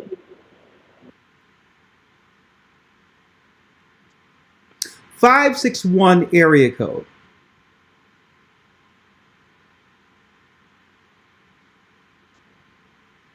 PA has a comment. Shalom, Elder. Shalom, sir. How are you? I'm doing great. How are you? I'm blessed by the Almighty. Your name? My name is Pa Alu, out in the Florida body. Oh, yeah. I think I've spoken with you before. What say you? Yeah, we spoke last week. You caught me mid-chew. But the water for this broadcast, I appreciate it. And I'm going to make a few comments, and obviously, of course, you know, step in at any time if I'm off. But this topic is deep because it goes back to that profound lesson that you had where you were talking about who controls our image, right? And that whole Medea series, as well as the Steve Harvey series, Think Like a Man, created this identity that our women, I feel, have grafted themselves to. But it wasn't just that. It was blended in with a narrative that created this antagonistic stance towards men, you know, this vitriol. So the great thing I'll say nowadays, especially with the women in this truth, is that you can see that women have been... I'm saying, let me say this, because I don't want this to come off at the end of this as an accusatory type of situation. And that's why I preference this from the beginning when you look at both parts. That what they did wasn't just to our women. They did this to all the Western women. But it's just that because of our sisters were the high target, being the ones who would bring forth the teachers who would change the world, that the brunt of all the negative that comes from the feminists and other things have disproportionately affected them above all women in the earth. So it's more so to understand that these actions were not to help them, but to help destroy our sisters. And if they come to that realization, that can begin the road to a hedge, a protection, because now they're going for the death kill. They got the women where they want them without protection, and now the last shoe is going to drop unless our women find a way under the hedge. That was the point of the broadcast. Not to wag fingers and all these others. They're under duress. The nations are coming after them. Okay? And there's no man to protect them because time have made such a great gap between her provider and protector. That was the point of the broadcast. They're going to have to, sisters are going to have to do what they couldn't do since chattel slavery. There was no need to submit because under the old program, you know, the slave masters was using one against the other. And there was no time in history of America where our women had to totally submit. If they did, it was voluntary. They didn't have to. But we're coming into a time now where it's going to get down to whether or not she survived, whether or not she'll live if she doesn't submit. And that's what we're talking about. I had a paper here to show that they're unaliving our women everywhere right now. Immigrants are coming in from other countries, chopping them up, leaving them on the side. So this ain't no thing about wagging fingers. Let me tell you, the system have moved us so apart that now our sisters are open game. They're moving off of the men and they're looking to destroy the women and the children. They don't need to deal with the men anymore.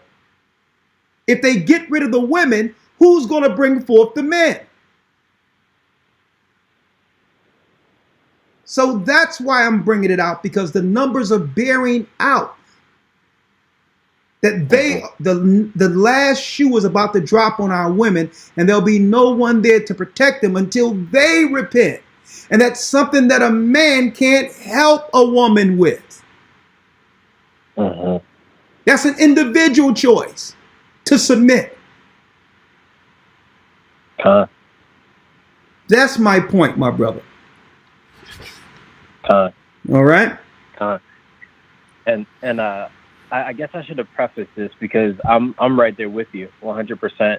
I don't mean for it to come off, wagging the finger at all. Yeah. It's just more so sharing what I've seen from my perspective on like how the media has played it out to where we are here. But let's go. But let's go to solutions. We understand. We had a whole hour program of speaking of the ills of how the deception happened that would move our women away from us. Solution is what we're talking about today. At this point.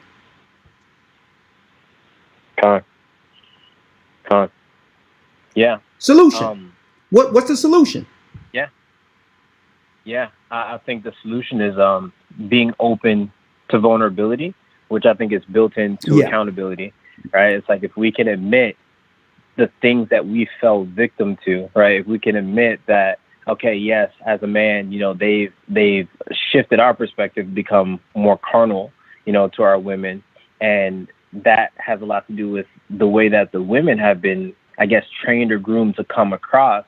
It puts a man in a position where it's like, all right, I don't see you necessarily as a wife because they've made you so, masculine and anti-man that now. Listen, I'm not. Listen. I'm not going to go to the masculine anti-man. It comes down to this.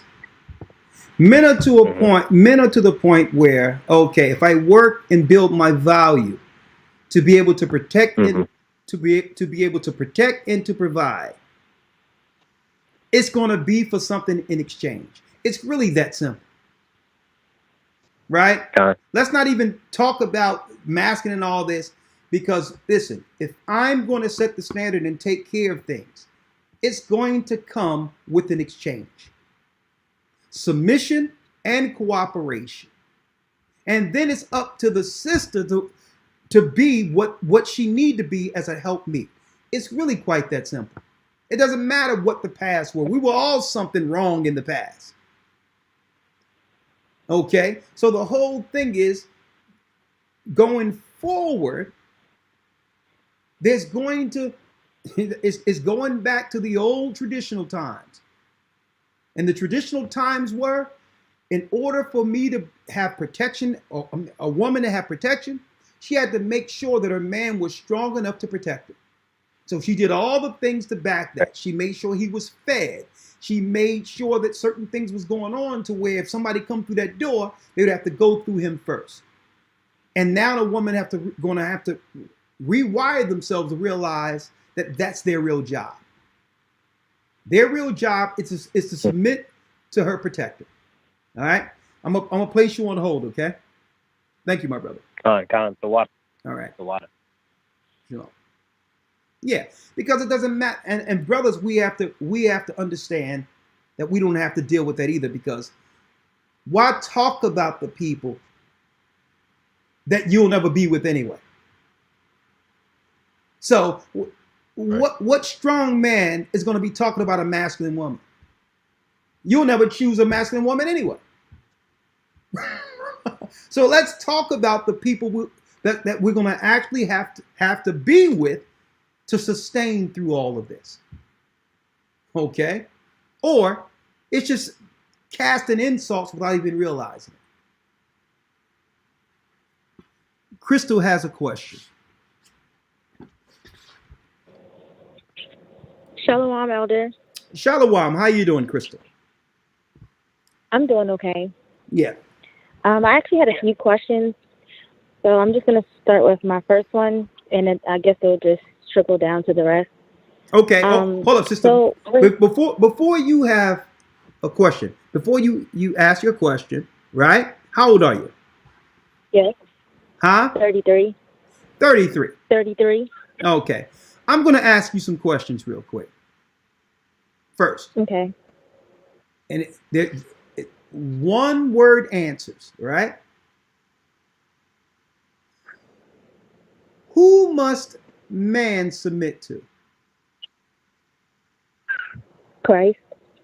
Who must women or a woman, who must a woman submit to? Man. Thank you. Was that hard? No. And see, as long as our sisters get this, it sets the track back. It sets us back on track towards kingdom. So that kind of ties into my very first question. Okay, go on. Because when you say submit to man, are you saying like submit to a man who's a righteous man, or just are you saying men period? Would you be with an unrighteous man? No, not anymore. So now it comes down to it, because now we can throw that whole preference out, because what that gives people an out to say, well, okay, I don't got to submit to him because he ain't right. Well, let's not talk about the people who aren't right. Because whose fault is that if we choose? Hold up. Whose fault is that if we choose someone that ain't right? Whose fault is that? That's your own fault. Thank you. So listen, if you pick something that ain't right, that's a man that you was able to pick enough to deal with. Submit to him. Okay? Or here's a better thing, and this is how we grow. We begin to make better choices.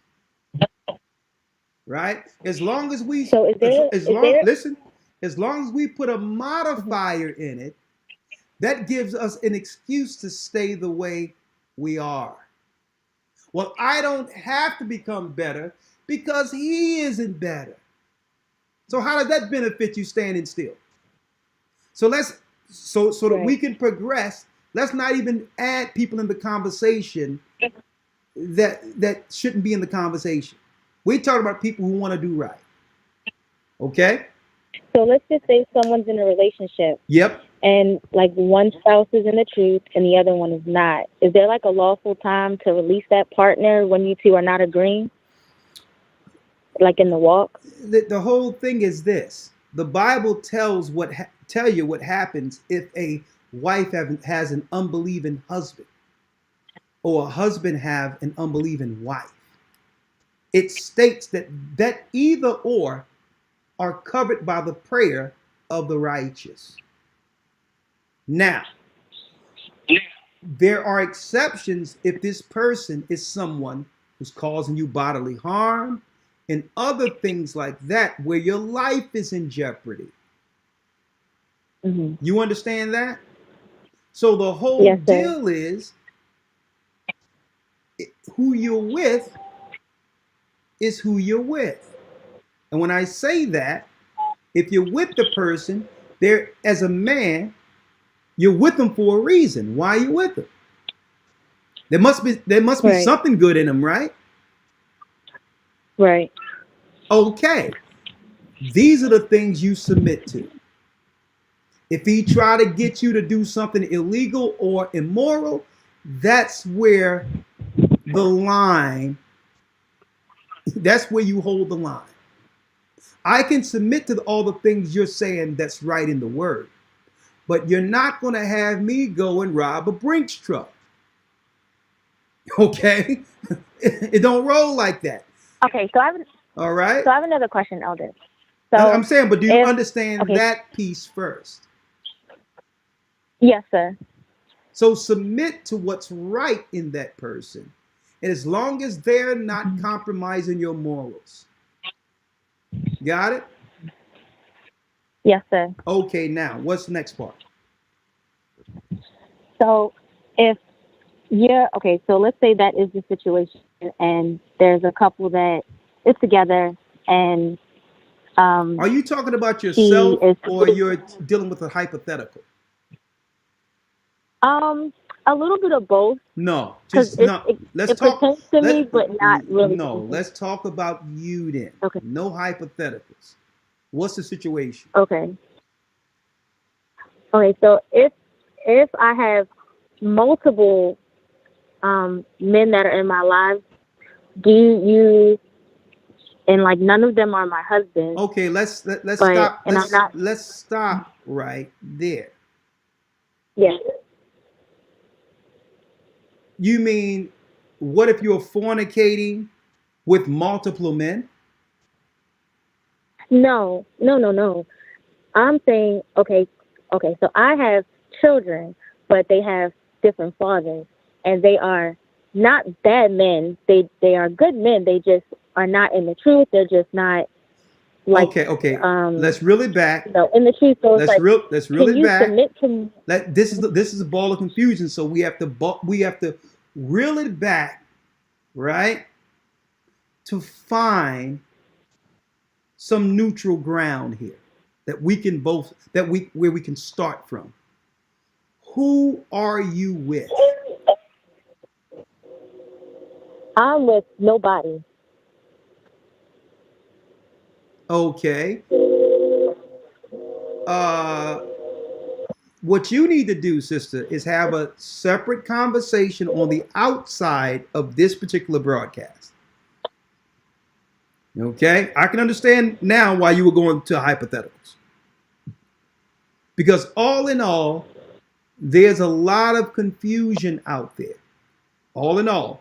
And I don't want you to put yourself on Front Street, but what you got to do, the last person that you dealt with your child, if all possible, you need to try to get with that man. Can you submit to more than one man? No. Like, for instance, here's an example. You can have a woman, right, who has a husband, right? She submit to her husband, right? Are you with me? Yes, sir. But when she come to learn at a church, there's a level of submission that happens with listening to the pastor or the bishop. It's not undermining her husband, it's reinforcing that relationship.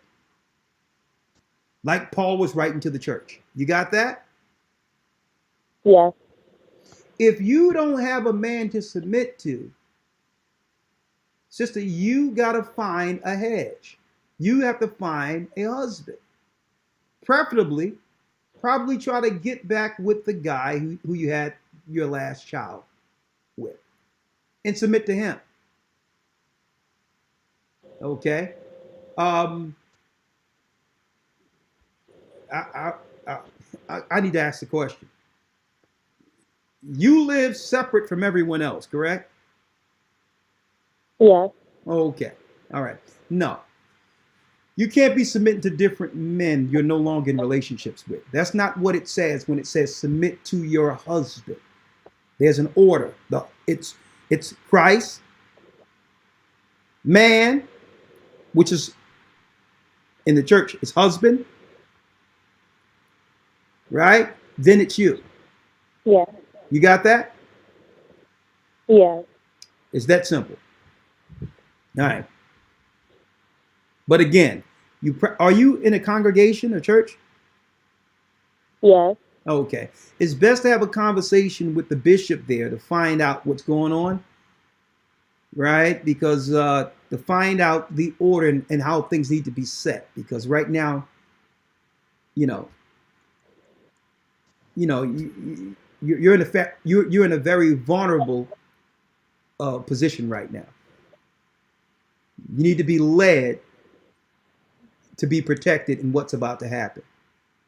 All right. So choices, in a nutshell, there's some choices you're going to have to make. All right. But speak to the leader there, let them know your circumstance and see what they can do to help. Okay. Yes, sir. All right. Then sometimes what it comes down to, if you're not in a relationship, you're being guided by the bishop, just follow the direction of the bishop or leader in position when it comes to application, following the law, instilling some of the law into your children and all of those things. All right. He can help you with spiritual growth, in your home as a single individual. If there's something going on that he would need to know, then those are private conversations. I can't have that live on a broadcast of thousands of people listening. All right. Candace. Hello. How you doing, Candace? Shalom. I'm well, thank you. And you? I'm blessed by the best, and his name is Ahia. Talk to me. And okay. You notice these conversations like this be going on because why? Here's some of the needed conversations that leads to, I would say, directional healing. Absolutely. And I know it be striking chords. I know that to some degree it hits us with regret of how we should have done things differently. But these are the conversations that lead to healing. Right? Even when the sister came in and it could seem that it could have been a little combative, that I had to shut it down, it's because of the emotions in it all. What I wanted to do was set in order. And even if it never even if she've never had it happen before, have her answer what God said to do first. I agree. I understand that. And by doing that, that was a step in the right direction. All right. I'm sorry we couldn't get there because it would have ended nice if she would have followed me in this. But that's what submission is. Submission is sometimes, especially if it isn't life or death. Okay. Right. Even if it isn't life or death. If it isn't life or death, it's okay to yield and humble yourself to be guided into correction. Okay? And that's what I was trying to do. Because once we set the order, of what God said, we would both have to agree to those parameters in the conversation going forward. But she wasn't allowing that to happen. We have to set the parameters, or we're just pointing fingers at each other. And I'm not going to allow that anymore. Right. But go ahead, Candace. That's my whole thing. Like, with everybody, the whole world already targeting us. Yeah. And then us pointing fingers at one another, we're really helping the enemy's agenda. Exactly. And my question, let me say this first, because I don't know if it's my calling. I have men, male brothers, my dad even, strangers even. They, what I find is when they realize that they can talk to you without judgment, men have a tendency to come to me and speak frankly with me. And what I'm seeing is that collectively we have heartbreak on both sides. And like I said, when we pointing fingers at each other, we're not helping. So my question is, okay, like for myself personally, I've never been safe to submit. What should have been covering was not a covering at all. So for the people that was... Well, I'm trying to, sister, what I'm trying to do, I don't know if you're speaking in thought as it come to you. I'm trying to really, quantify what you're saying. Like, okay.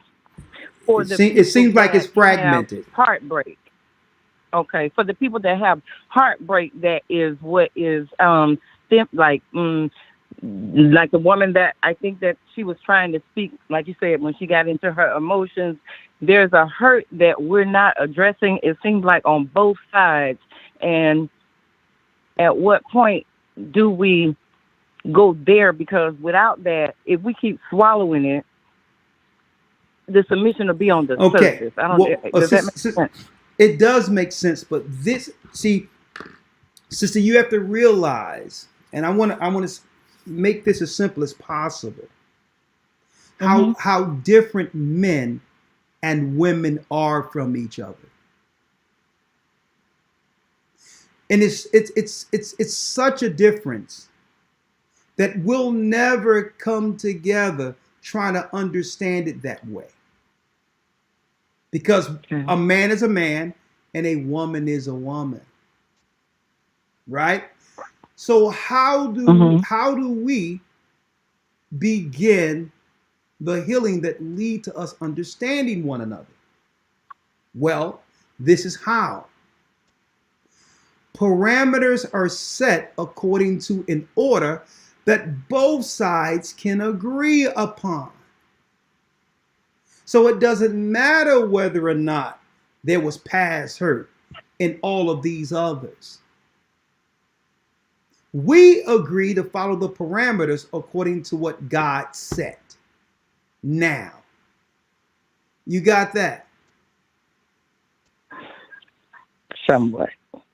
Like, let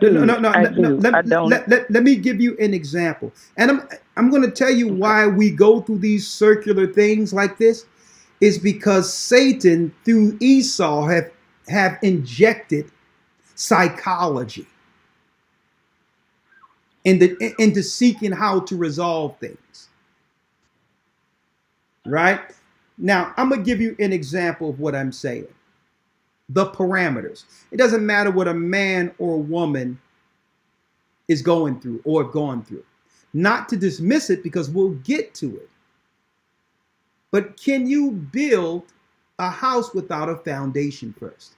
The answer is what, sister? No. Right? So now, we must start with a foundation. The foundation, again, I'm going to read it. And this has nothing to do with whether or not a man or woman is right or wrong. Okay. Right? I'm going to read it. 1 Corinthians 11, verse 3.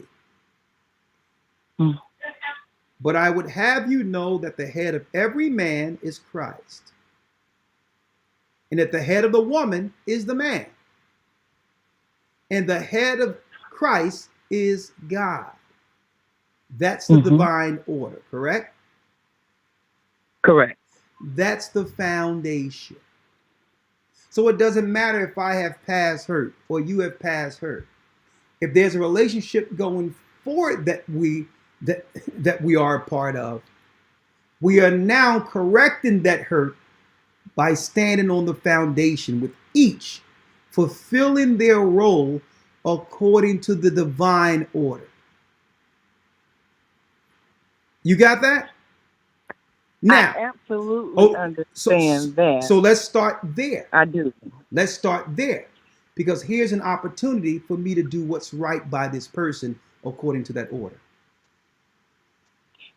Okay. Right? And what I'm asking is, now, in the cases where I'm dotting my I's and crossing my T's on the surface, you know what I'm saying? But behind closed doors, that's not the case, because I grew up from the outside looking in. You would think that that was what it was, where all manner of atrocities took place. So just submitting, you understand, for man, we did that. And at what point do we address what actually is going on? Is there ever a place for that? That's what I'm saying. When you say, sister, that's generalities with no substance, because I don't know specifically what you're talking about. Right? What I'm saying is, in situations like where there is actually abuse going on behind closed doors. And Like, sister, give me an example. Are you saying abuse sister? Are you talking about abuse that's going on now, or abuse from one's past? No, it's not now because I don't have anyone in my life. But are you saying the abuse from one's past? Absolutely. But I don't have, what I'm saying? I'm alone now. Okay, I'm sorry about that, but that's a different conversation than submitting to a man, right? What you're saying is if you're saying that you are a woman who dealt with some past ills, and those past ills affects whether or not you can submit and operate according to that order, I can understand that. Well, the Most High said what? I'm saying that I see that from both sides. I work the penal system, and I hear those conversations from men as well. Sister, but this is what I'm saying. We're on a conversation tonight, right? With biblical answers on making that first step towards the kingdom to protect either side by setting a foundation. Are you talking about people who are not in the church? I'm talking about people that were raised in the church, but by people that were not necessarily honoring the church. When I say the church, I'm talking about what we see here before you today. These are people that you deal with. These are people you deal with secularly. That you see, whether it be caseworkers or whatever the case is, right? These are generalities outside of what I'm talking about tonight. Now, listen, if just to round this up, we've all gone through some level of trauma. This is why Christ said, repent. This is why you get baptized, to wash away all that past, so that because there's nothing we can do about changing the past. It won't work. It'll never happen. So we walk in newness of spirit with the divine order, and eventually time, walking in that new creature, heals that. Now, does that mean that you're going to forget that these thoughts won't pop up sometimes? Of course they'll pop up. But if they're haunting you to that degree, you must go back to the people who have harmed you for some level of resolve, to at least let the person know they hurt it, that they harmed you, and that will begin the healing there. But these are two things running contrary to one another. What you're saying is people get in relationships with trauma, and that trauma transfers to why they can submit or whatever the case is. Well, that's just the world. That's the world. I believe that if we're in Christ and we're working towards becoming better, right? Right. Then we talk these things out. We talk these things out. We heal. We get baptized. And sometimes those thoughts come in, and we'll heal and we'll protect each other through this. But it doesn't mean that we should be out of order. Oh, wow. And I was literally thinking those words, out of order. I was actually thinking, what about the situation where they are out of order? Like, well, sister, you understand, like if someone... This is what it is, though. If you know that you're dealing with something that's traumatic, that you haven't gotten over, what isn't that I'm not talking about me. Not, sister, I'm talking general. Because I don't know how we can help a person in the world that you're speaking of. All of us been hurt, so I don't understand where the conversation is going. Our whole community is hurt. So I'm trying to figure out what you want from me out of this. You're not speaking of yourself. Maybe like you're speaking in generalities. Young lady, that this is not the time for it. But just maybe like for future, at some point, to bring in those that sister, haven't had any resolution. Sister, listen, everything isn't for everybody. In these churches, we have people who've gone through all types of trauma, but guess what? we must keep their integrity intact. There's certain things that isn't for public consumption. Everything isn't for YouTube. Okay, so of course these things exist, but these are the broadcasts. They're not for people overcoming things privately by airing their sins or their past before the world. This is not. Each person should still hold their integrity intact. Okay, so everything is not for everybody.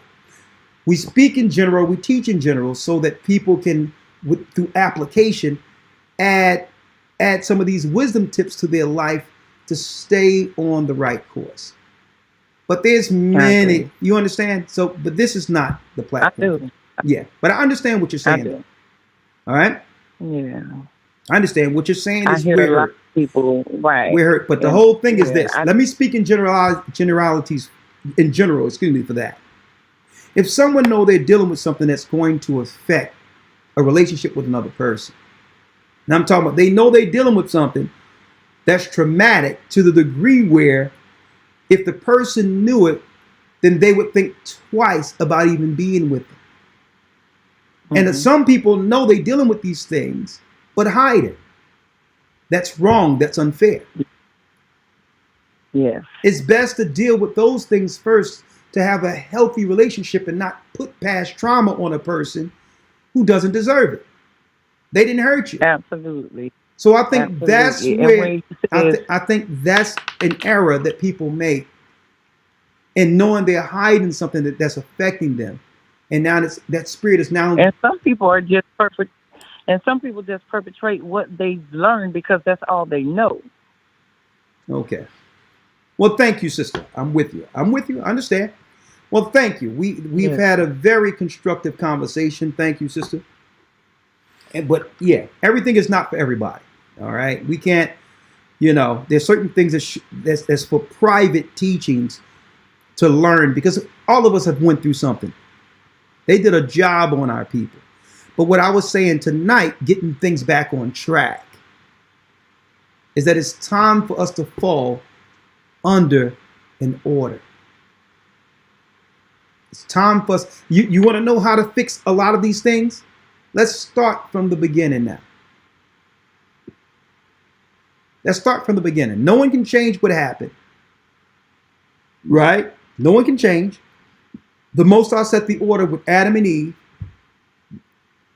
Man must submit to the Most High, and woman must submit to man. Doesn't matter what we're going through. Let's not disrespect the order or breach the line. Okay, let's start there, because then what? We can begin to build a bridge of respect. That bridge is the respect according to the order. Okay? Last call for this evening, 612. Thank you, lawyer, for staying some extra hours, but Sir, no doubt. I appreciate it. This was a very, I would say, edifying, constructive conversation. And it's a shame because almost it's heartbreaking to see all these stories that the media are intentionally hiding from the public. Okay, the fact that, man, they are, man, let me tell you, I'm talking about all these different nations coming in here. They're targeting our sisters, and they're coming up missing.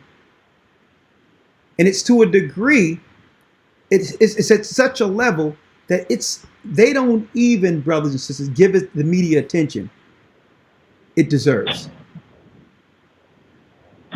So I wanted to talk about that because it's time. They've moved off of the men done wised up and moved. Men are moving in silence right now, but they're moving nonetheless. So men are actually moving around the strategic attacks against them. It was one time when we didn't know that these attacks exist. But now we understand the systematic attacks. Men are moving differently. So they know that men are operating with both eyes open, knowing that we're under attack. So now they're moving off of us. And they're coming after the women. 612 area code, and anything we can do to save our sisters, to save our brothers, even if it's one, we saved through this. Guess what? It was worth the conversation, even if the conversation took 4 to 5 hours, right? And we thank you all. Elder Lawyer, we're going to have to do another lesson on an updated lesson on the battle between man and woman. I think that's where this is leading. So I'll talk to you about this off the after the broadcast. 612 area code.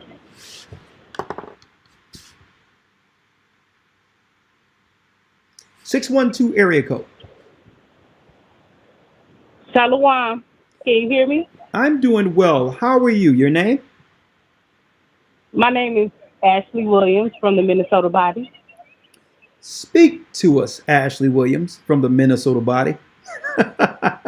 Okay, so this is an amazing lesson and it's right on time, but I am one of those women who I'm ready to submit, Elder.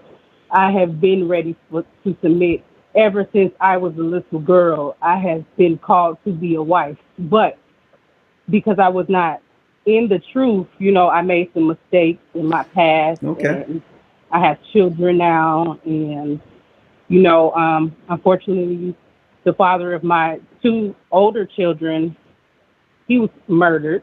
I'm sorry to hear that. I do have, it's unfortunate, but the Most High willing, God is good. The Most High, higher, is a marvelous God. So, Elder, for the women like myself who are ready to submit, ready to follow the lead and be under the hedge of protection of that man, that righteous man, knowing that he is the leader of the head of the household. What advice do you have for women like me that I'm following the truth? I'm doing everything that I need to do. And, it's just like, I don't want anyone outside of the truth because I know how important it is to be evenly yoked with that hedge of protection over my home. Okay, I understand what you're asking, but I think I answered it earlier when another young lady was speaking. What did I say? Elder, I came in a little late on the call. Okay, I'm sorry about that then.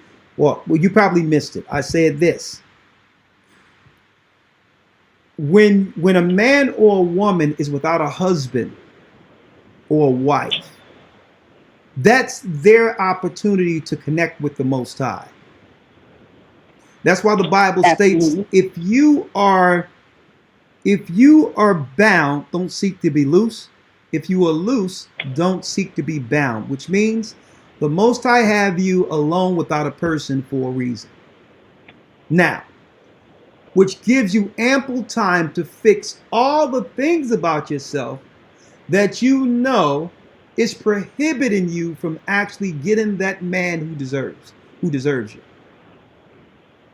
So mind, body, and spirit, and there's no reason you can't put full attention to that, right? To get the man who the Most High would have for you. That means when it comes to your mind, you're there now. You're ready to submit. You're not going to be combative, right? But then there's a challenge because you have children. I understand that in certain circumstances, there are men who would accept situations like that. A lot of good men, even in the truth. But they're almost grown. I'm saying, listen, that's fine. What I'm saying is, I'm just letting you know what the hurdles are. The next thing is, even on the outside of that, you have to make sure that you are fit to a degree that will be satisfactory for the man you want. That means even your body. You have time. Oh, most definitely am. I'm saying you got time, eat right, take care of your body, exercise, get down to a weight that is desirable. Elder. Listen. Okay. You don't got to tell me about yourself and all. I'm just letting you know. You do all those things, but in the meantime, don't seek to be bound. Mm-hmm. Don't seek it. Work on studying, building yourself. And when it happens, believe me, the Most High is going to have the perfect person for you because you're not seeking it. And you're doing everything to put yourself in position for that particular person. So work on yourself, mind, body, and spirit, sister. And don't even think about a man. Don't even think about it. Just study. It's so hard to when I was made from man to be with. Okay, I understand. Just to understand, but the Bible says, Yes, if you're loose, sir. if you're loose, don't seek to be. If you're loose, don't seek to be bound, and vice versa. Why? Because the urgency of seeking that, you'll regret the fact that you made the wrong decision. Because I need to have one, so the first one come, here it is, and then you're gonna look. No, I'm just saying. I haven't. Listen, sister, you're saying no, but there's a reason why the Bible says don't seek to be bound, right? Because it'll be you making a decision, right? Instead of the Holy Spirit. May I say something? Sure, go on. You got the last word. So I understand that very clearly because, not to boast on my own behalf, but there are people that, and they're prestigious men, but because we are in different, mindsets of faith, and I hold very close to what the elders of the congregation and my leaders have told me about being evenly yoked and being patient and things of that nature. So I wing out people. So I'm not desperate, whereas though just the first person that comes my way, I'm just going to be like, oh, this is my husband. No, that's not the case because I'm approached pretty often. Well, okay. That means you are a part of a congregation, right? In a church? Yes, sir. So, yes, sir. So there's no men in the church that you go to? No. There's one in particular, but no, there's no men in our church. It's full of women. So there's no opportunity to even think. What congregation you are going to in the Gathering of Christ Church where there's no men? The Minnesota body. Okay, so the Minnesota body has a lot of women and not too many men there? Yes, sir. Okay, I'm glad to know that. The women, the men that are there, they're married. So yeah, but what you're saying is like it's there's just, no okay. opportunity to even, Or what you're saying is the women outnumber the men in Minnesota. Yes, sir. Okay. Well, keep going to church, and we're going to work on our side to help build Minnesota, and we'll see if a man pop up there. But we'll see. All right. Keep doing what you're doing, and I'll work on. We're going to work on getting more men in Minnesota. All right. I mean, I'm not a matchmaker, but let's see what the Most High does. All right. All praise to the Most High higher. All right. Bless you, sister. And bless you. Hold on. All right. Thank you, sister. Yes. Shalom. Shalom. All right. 229 had their hand raised forever, so I got to take this call. Last call for this evening. 229. Last call for this. But we'll see. All right. Okay. 229. Sorry, 229, but that concludes our broadcast for this evening. And yes, the title preceded itself. Love has waxed cold. Hey, time is running out. Cleave to one another, because why? We are all we have. The children of Israel, wake up. Wake up, wake up, wake up. The enemy is at the door. And the beginning of our protection is what? Mending the breach between man and woman. May the Most High be with you. Stay prayed up, sin not. A new academy begins August 4th. Go to historytimes.org. And you know what you know. Patreon this Friday. And the Most High is calling back the children of Israel.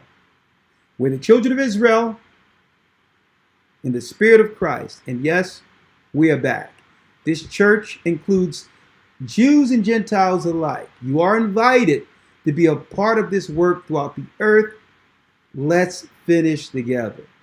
I'm Elder Ricard Shiar. Thank you, Elder Lawyer, Elder Ramar, all the loyal men and women who are in the administrations and who have set up great work under the Gathering of Christ Church throughout the earth.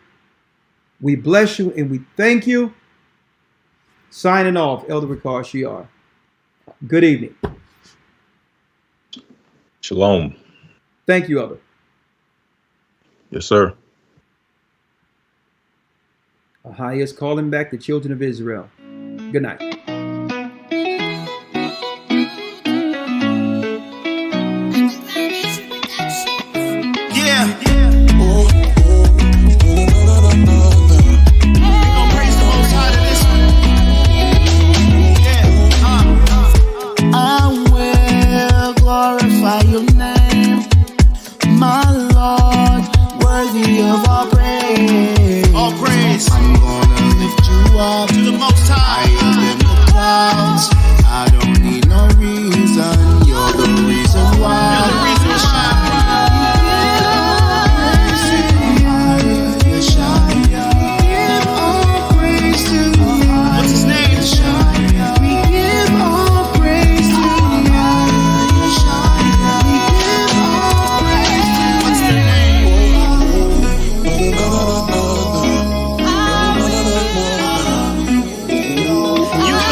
Yeshaya.